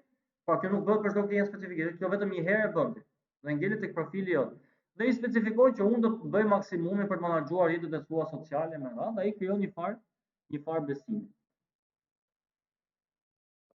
Dhe mbasi që dhënë të gjitha, unë nuk e kam, këtu po ju do të jeni save and preview, siç e kam unë, këtu do ta keni një djathas fare që thot publish. Ju do të jeni publish, edhe ky gigu 24 orë si thua bëhet review nga Fiverr, dhe mbas 24 orësh ky u del klientëve në faqe, sigurisht që fillimi janë në faqet e fundit. Kjo është për sa i përket njësoj siç krijuat një gig të tillë, mund të krijoni edhe 6 ose 7 gige të tjera. Pra një e bëni për Instagramin, një e bëni për Facebookun, një e bëni për TikTokun, një e bëni për krijimin e kampanjit. Pra, keni por pak a shumë funksionon në të njëjtën mënyrë, pra është identik procedura e njëjtë. Tani ta shikojmë pak a shumë se si kërkojnë blerësit për ne. Ja po ta bëjmë të switch to buying.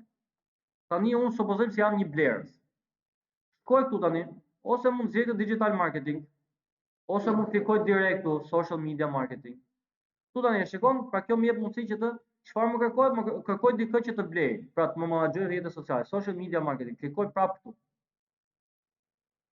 Social media management akoma më shumë. Pra e specifikoj se çfarë po kërkoj tash, po unë po shikoj se çfarë bën blerësi, për ta ditur si funksionon truri i blerësit, që ta di se si ta specifikojmë profilin tim. Ja, e shikoni tani, këtu kam akoma disa filtra, service options. Çfarë platforme? Unë kam vetëm Instagram, nuk më interesojnë ata që ofrojnë menaxhim Facebook, më intereson dikush që të ofrojë vetëm Instagram. Po ta shikoni, janë 28916 individ që ofrojnë menaxhim në Instagram. E klikoj këtu. Seller details, ja e shikon seller details. Nuk e ka të detyrueshme blerësit të bëjë gjithë to filtra. Ai mund të shkojë direkt këtu, what services are you looking for today, edhe kërkon vetëm social media. Kaq. Kërkon vetëm me kaq, nuk i bën fare këto filtrimet e tjera, nuk i interesojnë. Edhe ja kush është shfaqi i parit, level 2. E shikoni ky ka të paktën 348 review. Ky mund të ketë bërë 1000 punë, sepse jo çdo individ ka detyrimin të lë review. Ai pranon punën, nuk lë review fare. Ja, e shikoni level 2, pra niveli 2, ja, Joana Prodani me shumë mundësi shqiptare. Që është në faqen e parë. Këtu janë agjenci, këtë mbaj mend që para 7-8 vitesh, ky është gjithmonë faqen e parë. Ky është top rated seller. Pra këto janë se si na shfaqet ne. Se si na shfaqet ne këto. Pra këtë shikon shitsi. Ja video që kjo ka bërë.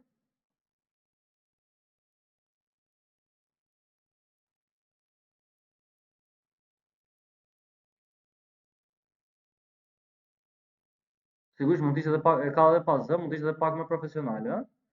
Kuptimi që mund ditë të fiste vetë, por krijon më tepër besim. Ja si duken ato paketat tona, mbasi kemi shkruar aty, kështu duken. Bazike për këto euro, po themi, për këtë vlerë euro të konvertuar në dollar. Do të menaxhoj rrjetet sociale për jo, kjo është 10 days delivery, pra është dorëzimi, për sa ditë do ta bëj dorëzimin e punës.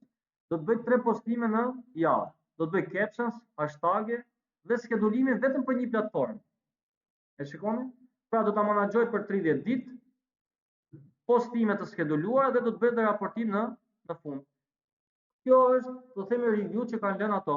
Ja, kjo është ai përshkrimi i gigut që ne bëm. Kështu të shfaqet tek profili jam. Platform type, ato që zgjohen në fillim, po ta mbani më.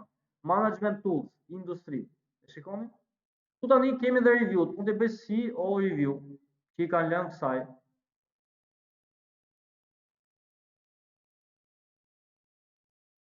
Ja, kjo ka 91 review me 5 hyje, 3 review me 4 hyje, e ka shkëlqyer si thua, s'ka asnjë review më pak. Pra tregojnë, domethënë për eksperiencën që ka pasur me këtë shitse. Në rregull, pra kështu do duket profili jon tani tek sytë e blerës. Tani, kjo ishte pjesa e parë që është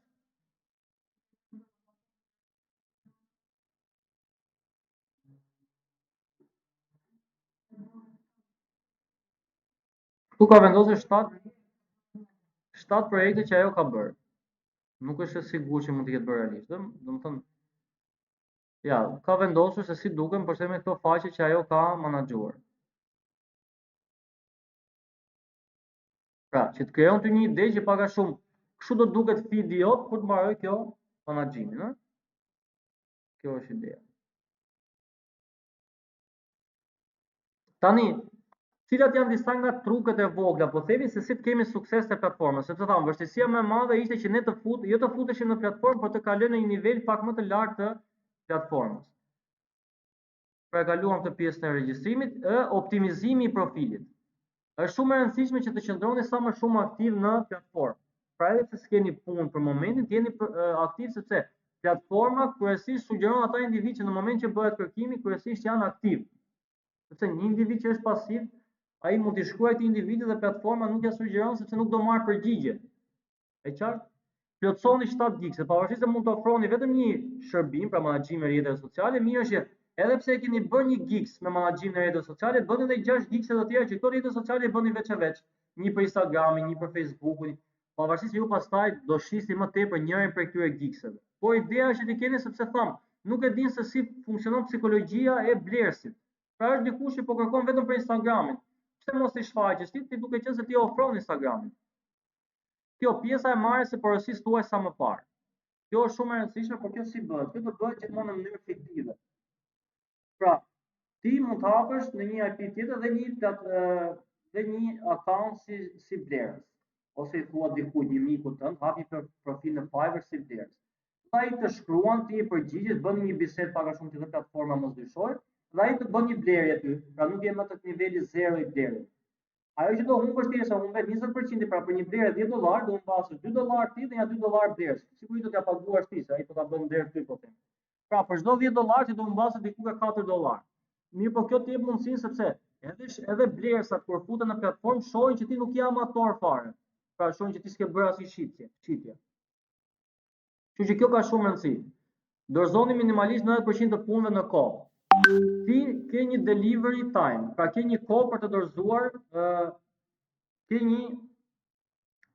dorëzuar në punimin tënd. Pra atë delivery time që kish ne po themi 7 ditë. Kalojnë 7 ditë, ti mund ta dorëzosh ditën e 8, ditën e 9 e mirë, po aty të bëhet me të kuqe ajo. Pra çdo minutë që kalon nga koha për dorëzuar punën tënde është negative për profilin tënd. Dhe ti mund ta dorëzosh në kohë, ndoshta dhe blerësi nuk të thotë asgjë, por platforma ta ka shënuar me të kuqe.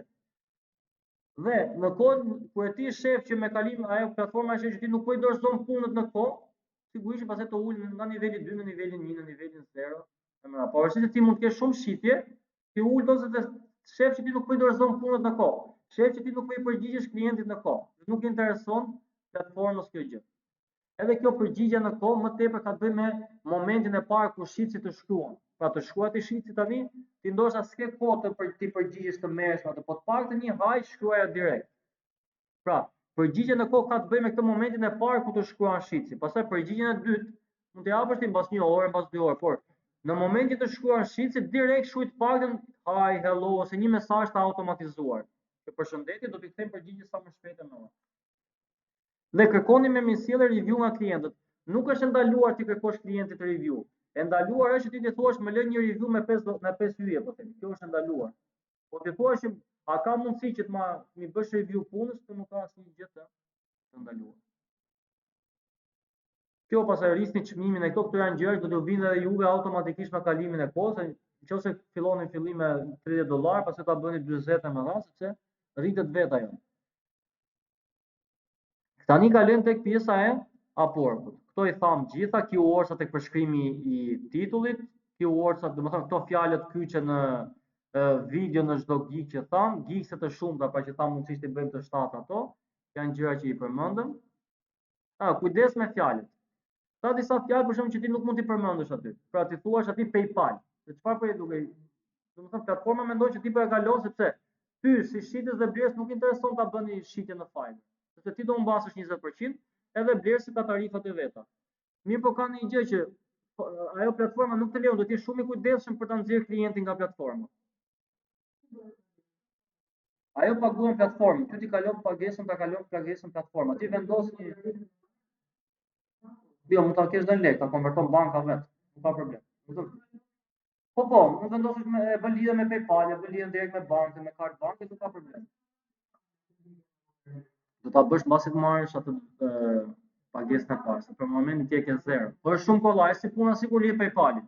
Futesh e bën add bank, domethënë bank account, edhe vendos emër mbi emër se ku është llogaria jote, ose domethënë siç e ke të dhënat e bankës, vetëm i jep save, vetëm kaq. Pastaj me blerjen e klientit nuk është se ti sa herë bën klienti një blerje, ti do t'i çosh numrin e llogarisë ose do ke punë, asgjë, vetëm klienti ti me klientin ke vetëm pjesën. Do bëhet i Fiverr?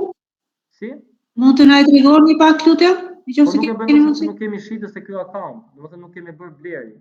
Në moment që ti bën blerjen e parë dhe fondet e tua, sepse edhe nga momenti që ti ke bërë shitjen e parë, nuk i tërheq dot direkt lekët. Do të kalojnë të paktën 2 javë që ti kaloj Fiverr lekët ty. Dhe kjo është një gjë që bëhet vetëm një herë në fillim. Pra e lidh atë bank account ose nëse ke PayPal, thjesht vendos ose me PayPal. Pra nëse ke një PayPal, vendos vetëm emailin e PayPalit. Dhe ato lekët kalojnë PayPal nga PayPal në mund të zgjesh atë mbash në Fiverr, sepse mund të bësh shitje dhe blerje brenda platformës ti. Pra je një agjenci ti, do të blen edhe shërbime Fiverr, nuk i kalon tek llogaria jote bankare, i mban Fiverr dhe siç shitet shërbimet e tua bën edhe blerje shërbime. Pra do të keni kujdes, nëse jeni duke shkruar apo jeni duke komunikuar me klientin nga telefoni, ai klienti platforma këto fjalët që janë me për që të kesh kujdes mos i përmendë nuk t'i jep. Kur ti je duke shkruar nga desktopi, kur ti përmend për shembull fjalën money, ajo thot kujdes sepse kjo fjalë nuk lejohet. Mos ja dërgo domethënë. Kur përmend fjalën email, thot kjo fjalë nuk lejohet. Për çfarë duhet email? Do komunikosh brenda platformës, në rregull? Jo se është e pamundur të kalosh, sepse dhe juve vet nuk ju intereson, sepse vërtet po humbisni 20% që ju mban platforma, por nga ana tjetër sa më shumë ky klienti të përsëritet dhe të marr domethënë punë ke ty, aq më shumë review do kesh ti, aq më shumë punë ti do kesh dhe Fiverr të arrit akoma më tepër profilin që ti ke. Pra mund të duket sikur kursem për momentin, por nëse ke një klient që përsëritet në mënyrë të vazhdueshme të intereson, sepse ai thjesht do të në mënyrë të vazhdueshme të review pozitive. Pra nuk do të thosë se një klient mund të lë vetëm review. Ai mund të lë review për çdo punë që ti dorëzon atij. Mirë, kjo ishte për pjesën e Fiverr. Kalojmë tek Upworku. Pjesa e regjistrimit të Upworkut është shumë herë më e lehtë dhe më e shkurtër se sa Fiverr.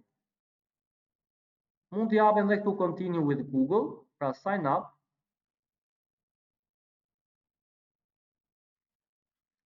Pra, ose jetë duke, ai që do jetë blerës se bën I'm a client hiring for a project. Ndërkohë që ne jemi freelancer looking for work. Pra, këtu pjesa e se si funksionon janë shumë të ngjashme njëra me tjetrën, vetëm me disa ndryshime të vogla.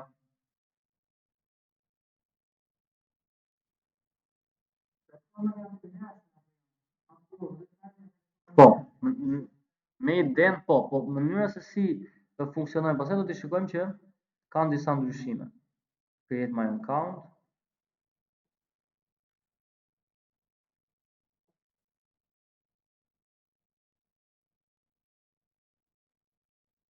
Tani, kur I plotësova këto për Fiverr, mirë që ato për shkrimin që bëra bio, ato gjëra, mirë është I ruaj diku sepse pastaj kam gati për raport. Get started. Mos e bëj I am brand new to this sepse pra ose I have some experience ose bëj I am an expert, se nuk të kërkon verifikim. Pra për çfarë arsye do të bësh pjesë e platformës? Sigurisht që ose main si të doni ju.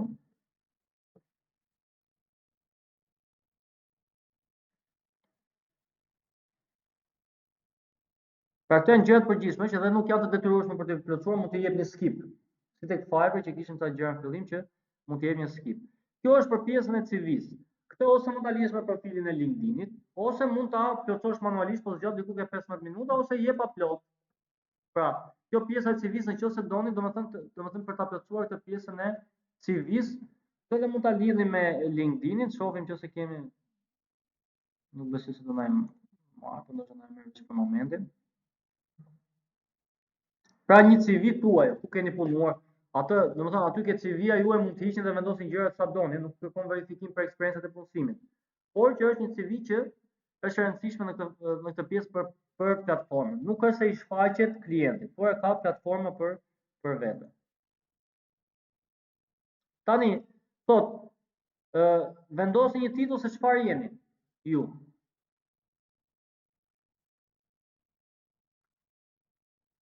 Në këtë rast jemi pra një social media manager, pra titulli I punësimit tuaj.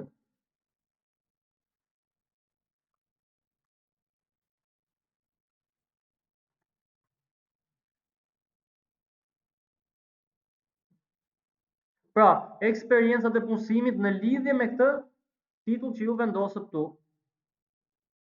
Supozojmë se çfarë keni qenë aty, drejtor, I gjysma shqiptare, kompania ku keni punuar, nuk të kërkon verifikim për këtë, apo kundryshe nga Fiverr do t'ju kërkoj verifikim vetëm për pjesën e certifikatave. Pra nëse thua kam marrë certifikat për këtë, do të kërkoj numrin serial të certifikatës që ta verifikoj. Ndryshe nga Fiverr që ti merret mirëqenie. Location ku je pozicionuar, ka qenë kjo mundësi punësimi. Nëse doni tregoni po themi në këtë pjesën e Shqipërisë, mos e vendosni. Pra, pak a shumë kjo është një pjesë e CV-s. Mund të shtoni sa të doni eksperienca punësimi. Tani është vendosja e edukimit.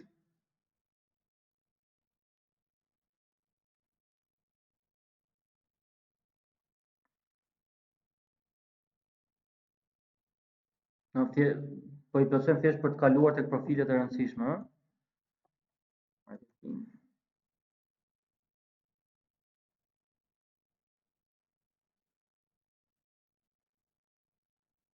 Jep save. Languages, këto janë të rëndësishme, pastaj se të thash, klienti kur futet pra gjësa është italian, po ti di italisht, po thjesht nuk e ke vendosur këtu, ai nuk e di.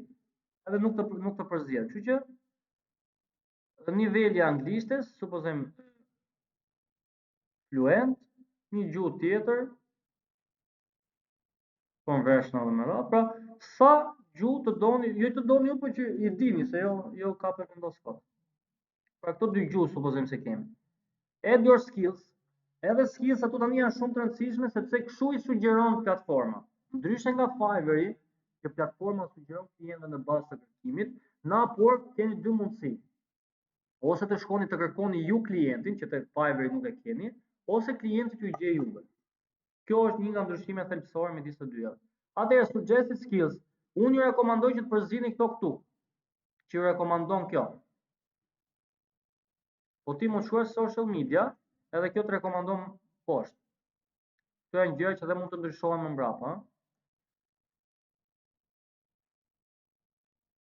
deri maksimumi në 15. Pra, ju rekomandoj që të zgjidhni aftësi që lidhen me këtë fushë. Pra thash, pavarësisht se mund të jeni mirë edhe në Excel, zgjidhni aftësi që lidhen në këtë fushë. Next, write an overview, thot. Këtë pjesën e overviews, me të paktën 100 karaktere, është kjo që mund të marrim direkt pra këtë bion që kishim këtu gati tek ChatGPT-ja. Ja, këtë bion që kishim këtu, mund ta vendosim. Këtu. Choose your categories. Pra, çfarë shërbimesh ofron? Supozojmë të jemi tek sales and marketing, digital marketing. Tjetër. Sales and marketing, lead generation, marketing, PR and brand strategy. Pra, gjëra të lidhura pak a shumë me këtë fushën që ti bën pjesë. Pra, thjesht është mënyra e paraqitjes, ose pjesa e ndërtimit është pak a shumë për të mos thënë shumë e ngjashme ose identike me pjesën e fajve, vetëm se këtu nuk kemi krijimin e atyre gigsave me radhë. Tani hourly rate. Kjo është se sa e vlerëson ti një orë pune. Kjo platforma këtu nuk mban 20%, po mban 10% ti. I mban edhe blerësit, ë? Po flasim shitje. Tani, sa e vlerëson ti orën tënde të punës? Nëse në Fiverr ti paguhesh për projektin, këtu ke dy mundësi, ose paguhesh komplet për projektin ose paguhesh me orë punë. Për shembull, ti thua ti që unë nuk e di se sa orë për shembull do marr menaxhimin e rrjeteve tënde sociale, por unë për çdo orë pune që do merrem me të, ti domethënë ja fakton me një screen recorder me çfarë të duash, se je duke marrë me këtë, që je duke marrë konkretisht nga kjo orë në këtë orë po merresh me projektin e tij dhe i thua që ora ime, kjo mund të ndryshojë, ti këtu do vendosësh një orë pune si thua të përgjithshme.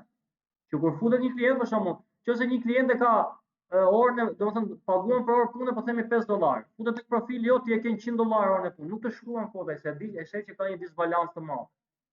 Pra, vin ato klient që u përshtatet kërkesa për orën e punës me atë që ti ofron, pak a shumë. Nëse ti e ke 10, ai e ka 8, e ka 7, sigurisht që të shkruan, sepse mund të merrni vesh në një çmim të ndërmjetëm, por nëse ti e ke 10 dhe ai e ka 2, po themi, pra ofron 2 ose ti e ke 100 dhe ai ofron 10, shih që është një disbalancë shumë e madhe dhe nuk humbet as ai kohë me ty, as ti mos humbasesh kohë me atë. Po. Sepse kjo këtu është pak a shumë për të krijuar një ide se si thua ku rreth ti me gjuhë thjesht. Pastaj çdo projekt ka atë, pra ai e specifikon të projekti i vet. Do shikojmë tani se si të gjejmë projekte, dhe ai ke projekti e specifikon që ora e punës për këtë projekt është $50. Nuk do thotë që ti e ke vendosur ke profili jot 10 dhe ti do marrësh vetëm 10. Pra kjo është thjesht diçka e përgjithshme për profilin tënd. Add your photo and location, edhe këtu do keni kujdes që fotoja e profilit të jetë pra fotoja juaj origjinale, sepse në një moment të dytë do t'ju kërkoj, se dia do na pranoj, në një moment të dytë do t'ju kërkoj foton e, do të bëni selfie vetë, do t'ju kërkoj foton e kartës së identitetit ose pasaportës. Po data dita e lindjes, country Albania, street address nëse e keni, city Durrës ose si të doni ju, numri i telefonit është detyrueshëm, se s'vendos optimin se e kam vendosur një herë, edhe ja preview your profile, submit profile dhe u krijua, your profile is ready. Tani do kemi kujdes. Këtu në Upwork ka dy mundësia se si ti mund të marrësh punën tënde. Ose të të vinë blerësit tek profili jot, që është shumë e vështirë, ose do të jesh një shitës, do të thënë që ke bërë goxha punë, ose mundësia tjetër është që ti aplikon në punët e blerësve. Mirë, po për çdo punë që ti bën, ti humbet ato që quhen connections. Për shembull, Ti Upwork e përdori si Fiverr për të gjetur klient për të treguar punën që bëjmë ne? Po, është e njëjta gjë. Domethënë, nëse tek Fiverr ti do presësh që klientët të vinë tek profili jot, në Upwork ti ke mundësinë edhe që të gjesh vetë klient. Domethënë, pse ti jep kjo mundësi, upgrade to Freelancer Plus ose Buy Connects. Japim skip një moment. Tani, ti këtu kur je me profile free, pra me Upwork free, nëse ti shkon Upwork Pro, e ke diku ke $20 në muaj. Ajo të jep 120 connections, mos gaboj. Po, $20 në muaj, po, që ti jesh pjesë e Upwork Free dhe kjo të jep disa features që nuk i kanë ata që janë me Pro. Do të thënë mund të jesh më i sugjeruar, mund të kesh një budget atje, pra ka disa elemente që ti të dallohesh nga të tjerë. Dhe merr më shumë connections që quhen. Atëherë çfarë janë connections? Connections janë në një farë mënyrë si coinsa, që ti humbet sa herë që aplikon në një punë. Për shembull, njëri ka blerësi ka në dorë që kur ai të aplikojë thotë nuk duhet të aplikoj çdo njeri. Dhe vendos një limit për këto connection, thotë ai që aplikon tek projekti im, unë dua që të aplikojnë vetëm individ, po themi që janë shumë të specializuar, që kanë eksperiencë në këtë. Si e diferencon ai këtë, për shembull thotë që dua që të aplikojnë ata individ që do aplikojnë këtu do humbasin 20 connections. Janë shumë.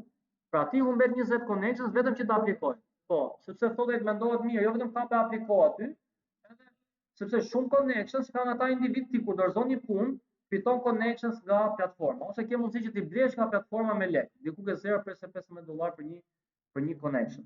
Atëherë, dhe sa më shumë në punë të aplikosh ti, aq më shumë harxhohen këto connection, dhe kur harxhohen gjithë connectionat, ti nuk ke mundësi më do presësh muajin tjetër që Upworku të jap ca connections free. Në rregull. Pra, ideja është që ti mos kesh kap merr connection dhe vetëm apliko kotam kot. Tani, po të shkosh tu tek Find Work, klikojmë tek Find Work. Këtu janë gjithë punët që janë postohen çdo moment, çdo sekond vjen ai punë e re. Do keni kujdes edhe diçka. Pavarësisht se këto janë platforma të verifikuara me radhë, kujdes kur ju çojnë edhe të dhënë se mund t'ju çojë një këtu, mund t'ju çojë një fajl, thotë më jep adresën e emailit për shembull. Nuk ka thot email, ka thot email, që mos ta bëj dhe lën fundë, nuk e ka platforma. Thotë se do t'ju dërgoj të dhënat në email. Tek ai emaili të dërgoj një PDF ose diçka që është me virus. Të futet te Ads accounti, mund të të vjedh dhënat e llogaritës bankare. Pra keni kujdes, mos pranoni nga klientët asgjë që ju nxjerr jashtë platformës, edhe këtu mund të dërgoj një ai që të jetë me virus. E klikon ti për moment. Pra keni kujdes. S'ke se kupton, do ta kesh kujdes me këtë pjesën, do të thënë, shikoj edhe klientin. Kur dikush një klient vjen dhe të shkruan, shikoj edhe historikun e tij. Në qoftë sepse çfarë ndodhi mua para një javë, erdhi një klient që deshte domethënë për pjesën e menaxhimit të rrjeteve sociale, mirë po un pash që ai ishte bërë pjesë e platformës një ditë më përpara dhe kishte dorëzuar një 6 punime me nga $3.000. Do të thënë, kur ai bën një punë $3.000, nuk e verifikon Upworku ai ka realisht $3.000 në atë. Kur ai pastaj i bën hire klientit, atëherë verifikon ai ka aq lekë në llogaritë. Pra nuk e verifikon që në momentin e parë. Dhe sigurisht që ti dyshon tani një klient që dje u bë pjesë e platformës dhe ka postuar 6 punë nga $3.000 secila, pra ka një buxhet $18.000, do t'i gjej këto të punësuar në Upwork, sigurisht që dyshon dhe kur e pash të nesërme nuk kishte më pjesë, kishte bërë ban. Do të thënë, se dhe platformës i duhet një farë kohë që ta kuptojë të tjerë, direkt nuk ka se si e kupton. Do të thënë, duhet jeni shumë skeptik dhe dyshues ndaj atyre individëve që ju tentojnë t'ju nxjerrin nga platforma duke ju dërguar materiale me email e me radhë. Ma ço me screenshot e thuaj. Nuk ka ça materiali të dërgojë, ma ço me screenshot. Nuk ka ça virusi të fush. Kurse kur dërgojmë PDF, kur dërgojmë PowerPoint, domethënë fajle të tilla që duhet i klikosh 2 herë për t'i hapur dhe pastaj brenda ka një link tjetër, keni kujdes sepse ato janë shumë mundsi keni virus. Gjëja më e madhe që mund t'ju bëjnë është që t'ju vjedhin Ads accounti. Dhe çfarë bën kjo Ads accounti? Futet tek Ads accounti, mund t'ju heq juve si admin fare, ju nuk e kuptoni për momentin, fut faqen e vet te Ads accounti, fut janë $100 promovim në ditë, edhe kur ta kuptosh ti, kur të vi fatura, po themi nga BKT-ja, nga banka nesër ose pas nesër, kanë një $200-300. Do të thonë se këtë gjë të bëjnë. Kështu që keni kujdes të pjesë. Atëherë supozojmë marrim këtë parë, kjo është postuar dje. Për të aplikuar. Po ta shikoni, thotë ky blerësi nuk ka harxuar asnjë dollar. Mund shikosh që ky tjetri ka 0. Pra mund shikoni blerësa që mund të kenë harxuar, pra varet, ë? Këto janë që janë postuar dje. Mund të kërkoni për blerësi, ky po ta shikoni ky blerësi ka harxuar $50.000 me blerjen, pra ti e kupton që ky është blerës serioz. Pra se ka harxuar $50.000 në platformë. Më kupton, kurse ky që është me 0, ky mund të sapo e shfutur në platformë, nuk e dim, mund të futur edhe kot. Por do të kemi diçka kujdes, se ky që ka harxuar $50.000 është edhe më kërkues. Më kupton, domethënë, edhe ti si blerës, ti si shitës zgjedh se ku të aplikosh, nuk është se vetëm kap apliko, të gjitha, sepse do humbasësh connection-ën. Supozojmë se do aplikoj këtu dhe shikoj se çfarë kërkon kjo. Shih tani çfarë thotë ky? Pra, po kërkojmë për një kështu, domethënë për një person të aftë me radhë që mos ta lexojmë gjithë. Shikoni se çfarë kërkon, pra pse të bëni pjesë dhe këtu të thotë se çfarë punësh ti do të bësh. Ja, remote friendly, pra nuk e intereson se ku banon ti. E qartë? Pra gjithë kërkesat që ka ky. Pra të thotë ky projekt do zgjas nga 3 deri në 6 muaj, të thotë që do paguash, pra oferta e këtyre është nga 10 deri në $3. Secili tani i bën një domethënë nëse ti shkon dhe i thua ti $50 ta pranon, që thotë unë këtë limit kam. Dikush e bën me $10 minimale. Dikush mund ta bëj me $3 maksimale. E rëndësishme është që ky është nga 10 në 30, pra varet se sa vlerëson ti punën tënde. Ai tani ndoshta mund vlerësoj të individ që thotë me $3, thotë ti do ma bëj punën më mirë. Mund të vlerësoj një individ që e ka bërë aplikimin me $10, ku e ke në dorë ti këtë pjesë të aplikimit. Po, pra, nëse ti tani je një shitës i ri, shefa që ti s'ke marrë asnjë lek nga aportu, me shumë mundësi nuk ta beson këtë punë. Pra, i kujdesshëm kur shikon këtë punë që çfarë po kërkon. Nëse ai po kërkon ti ndoshta mund të jesh me shumë eksperiencë, po ai nuk e di, ai shikon se sa punë ke ti në aport. Më kupton? Skills and expertise, pra ongoing project, që do thotë nuk është vetëm një projekt që do zgjas vetëm një herë. Pra do të zgjas një, pra ta ka shkruar këtu 3 deri në 6 muaj zgjat ky projekt.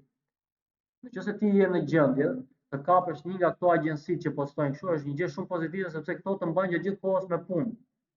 Domethënë kur shef që janë për projects ongoing, është shumë pozitive për ty. Gjesh janë 2-3 agjenci kështu, sepse ata gjithë kohës të çojnë punë. Sa ai e ka agjenci në Amerikë dhe ty do të paguaj, po themi, nëse një menaxher të rrjeteve sociale aty mund ta paguaj, nuk e di sa mund të jetë ora atje në Amerikë. Ty do të paguaj një 2 herë ose 3 herë më pak, por për ty janë shumë me standardet e jetesës në Shqipëri.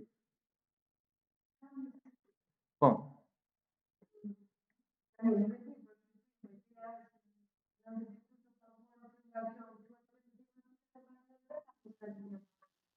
Nuk e di se si e kanë këtë pjesë, po besoj se po. Sepse ata marrin, domethënë i dërgon për faturë platforma, jo ti.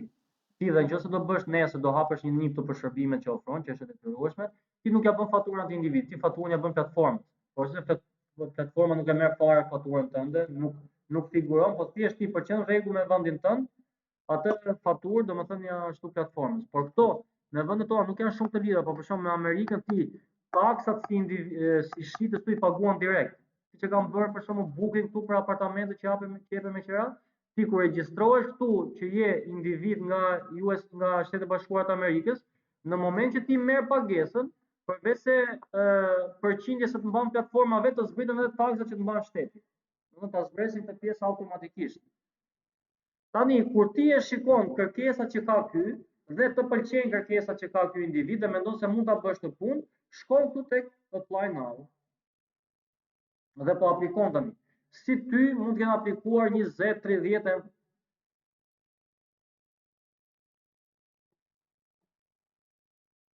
ndoshta s'kemi kohën sot. Prit futem tek profili im dhe bëjmë gati. Pra, e mbaruam pjesën e hapjes së profilit. Po tani na që s'kam connection, sa nuk aplikoj dot. Po aplikoj tani nga profili im. Pra, juve do t'ju dalë njëta gjë, keni plotësuar profilin e me radhë, do shkoni tani të shikoni për find work këtu.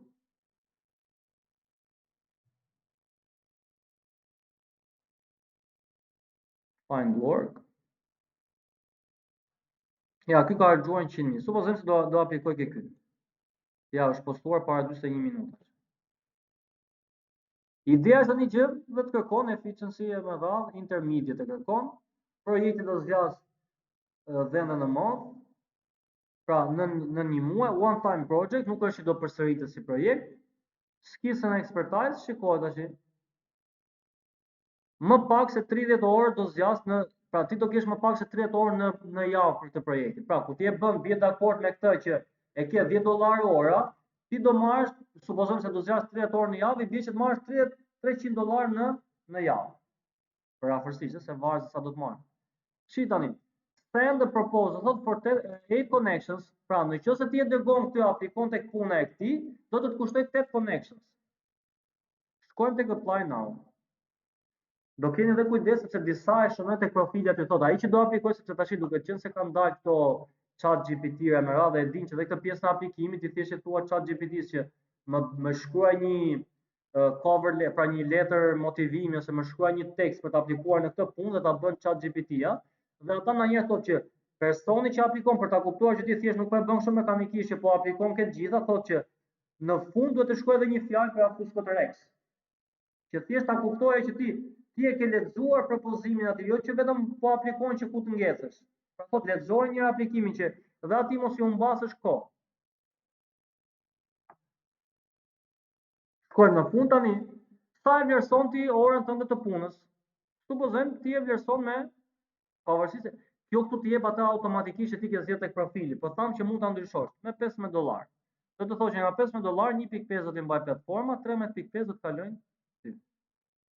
Sot, sa shpesë do të arrisësh frekuencën e pagesës? Më falni, domethënë nga 15, supozojmë asnjëherë nuk do të arrisë, sepse nëse janë ongoing projects, pra thotë ky projekt do zgjasë një vit. Dhe ti thua që unë muajin e parë do ta bëj me $10, po muajin e dytë do ta bëj 15. Pra duhet ta di ai që mos i thuash pse muajin e dytë që shikoj se do të arrisë pagesën. Cover letter, pra një letër motivimi, mbasi ke lexuar ti se çfarë kërkonte ai, ti këtu tani do bësh një cover letter dhe mund ta bësh nga ChatGPT-ja. Pra create.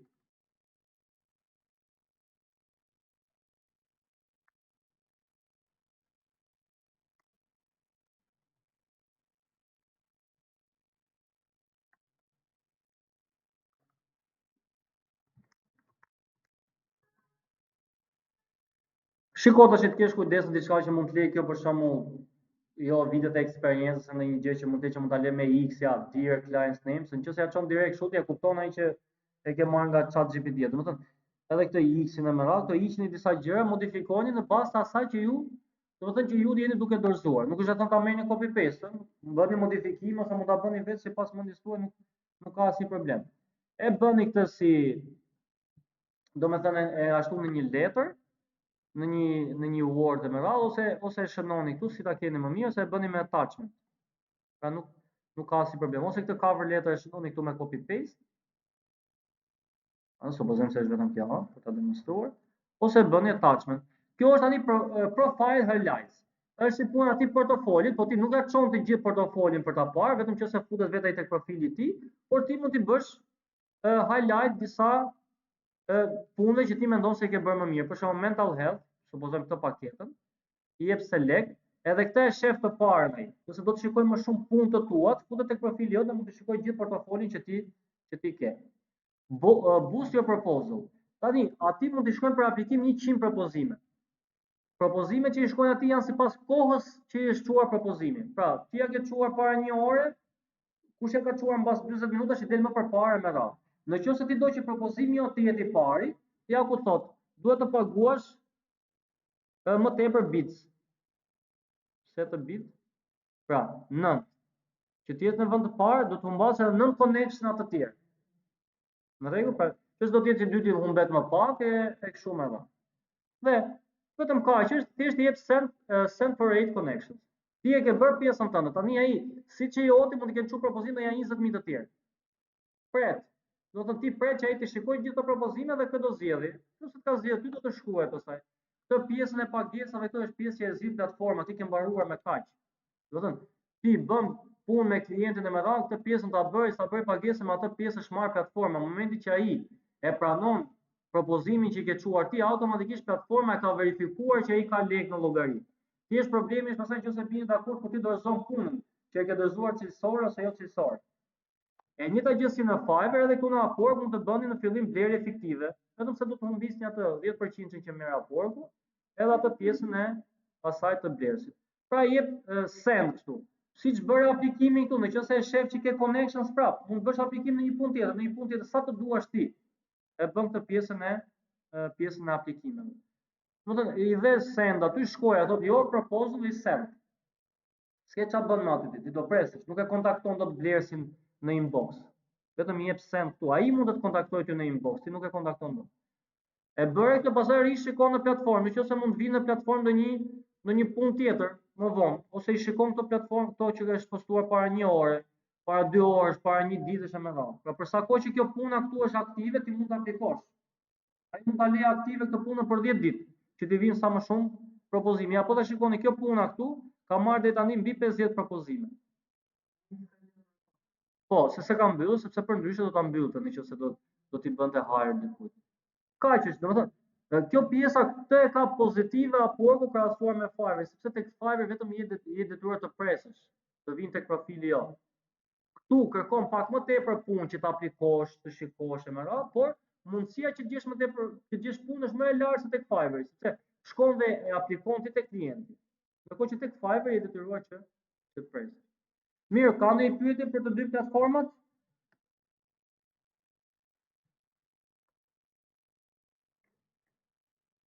Tani, për pjesën e Canva Pro, së radhës që vjen kemi është lektori tjetër që ka për Shopify. Do më dërgoni në privat, jo te grupi sepse atje harroheni, do më dërgoni në privat të gjithë email-et tuaj që të çojmë për aprovim tek pjesa e Teams, domethënë e Team për Canva Pro. Pra emailin me cilin ju do hapni Canva, pra do hapni një Canva free. Nëse e keni aq më mirë, po atë që e keni, por emailin me të cilin aksesoni atë Canva. Do ma dërgoni në mënyrë private që t'ju jap, domethënë akses tek profile. Raldi do të jetë aty. Jo, do t'ju shkruaj unë te grupi që më shkruani në privat me emaile specifike për të bërë pjesë e Canva Pro. Mirë, ka ndonjë pyetje për të sotmen për Upworkun dhe Fiverrin?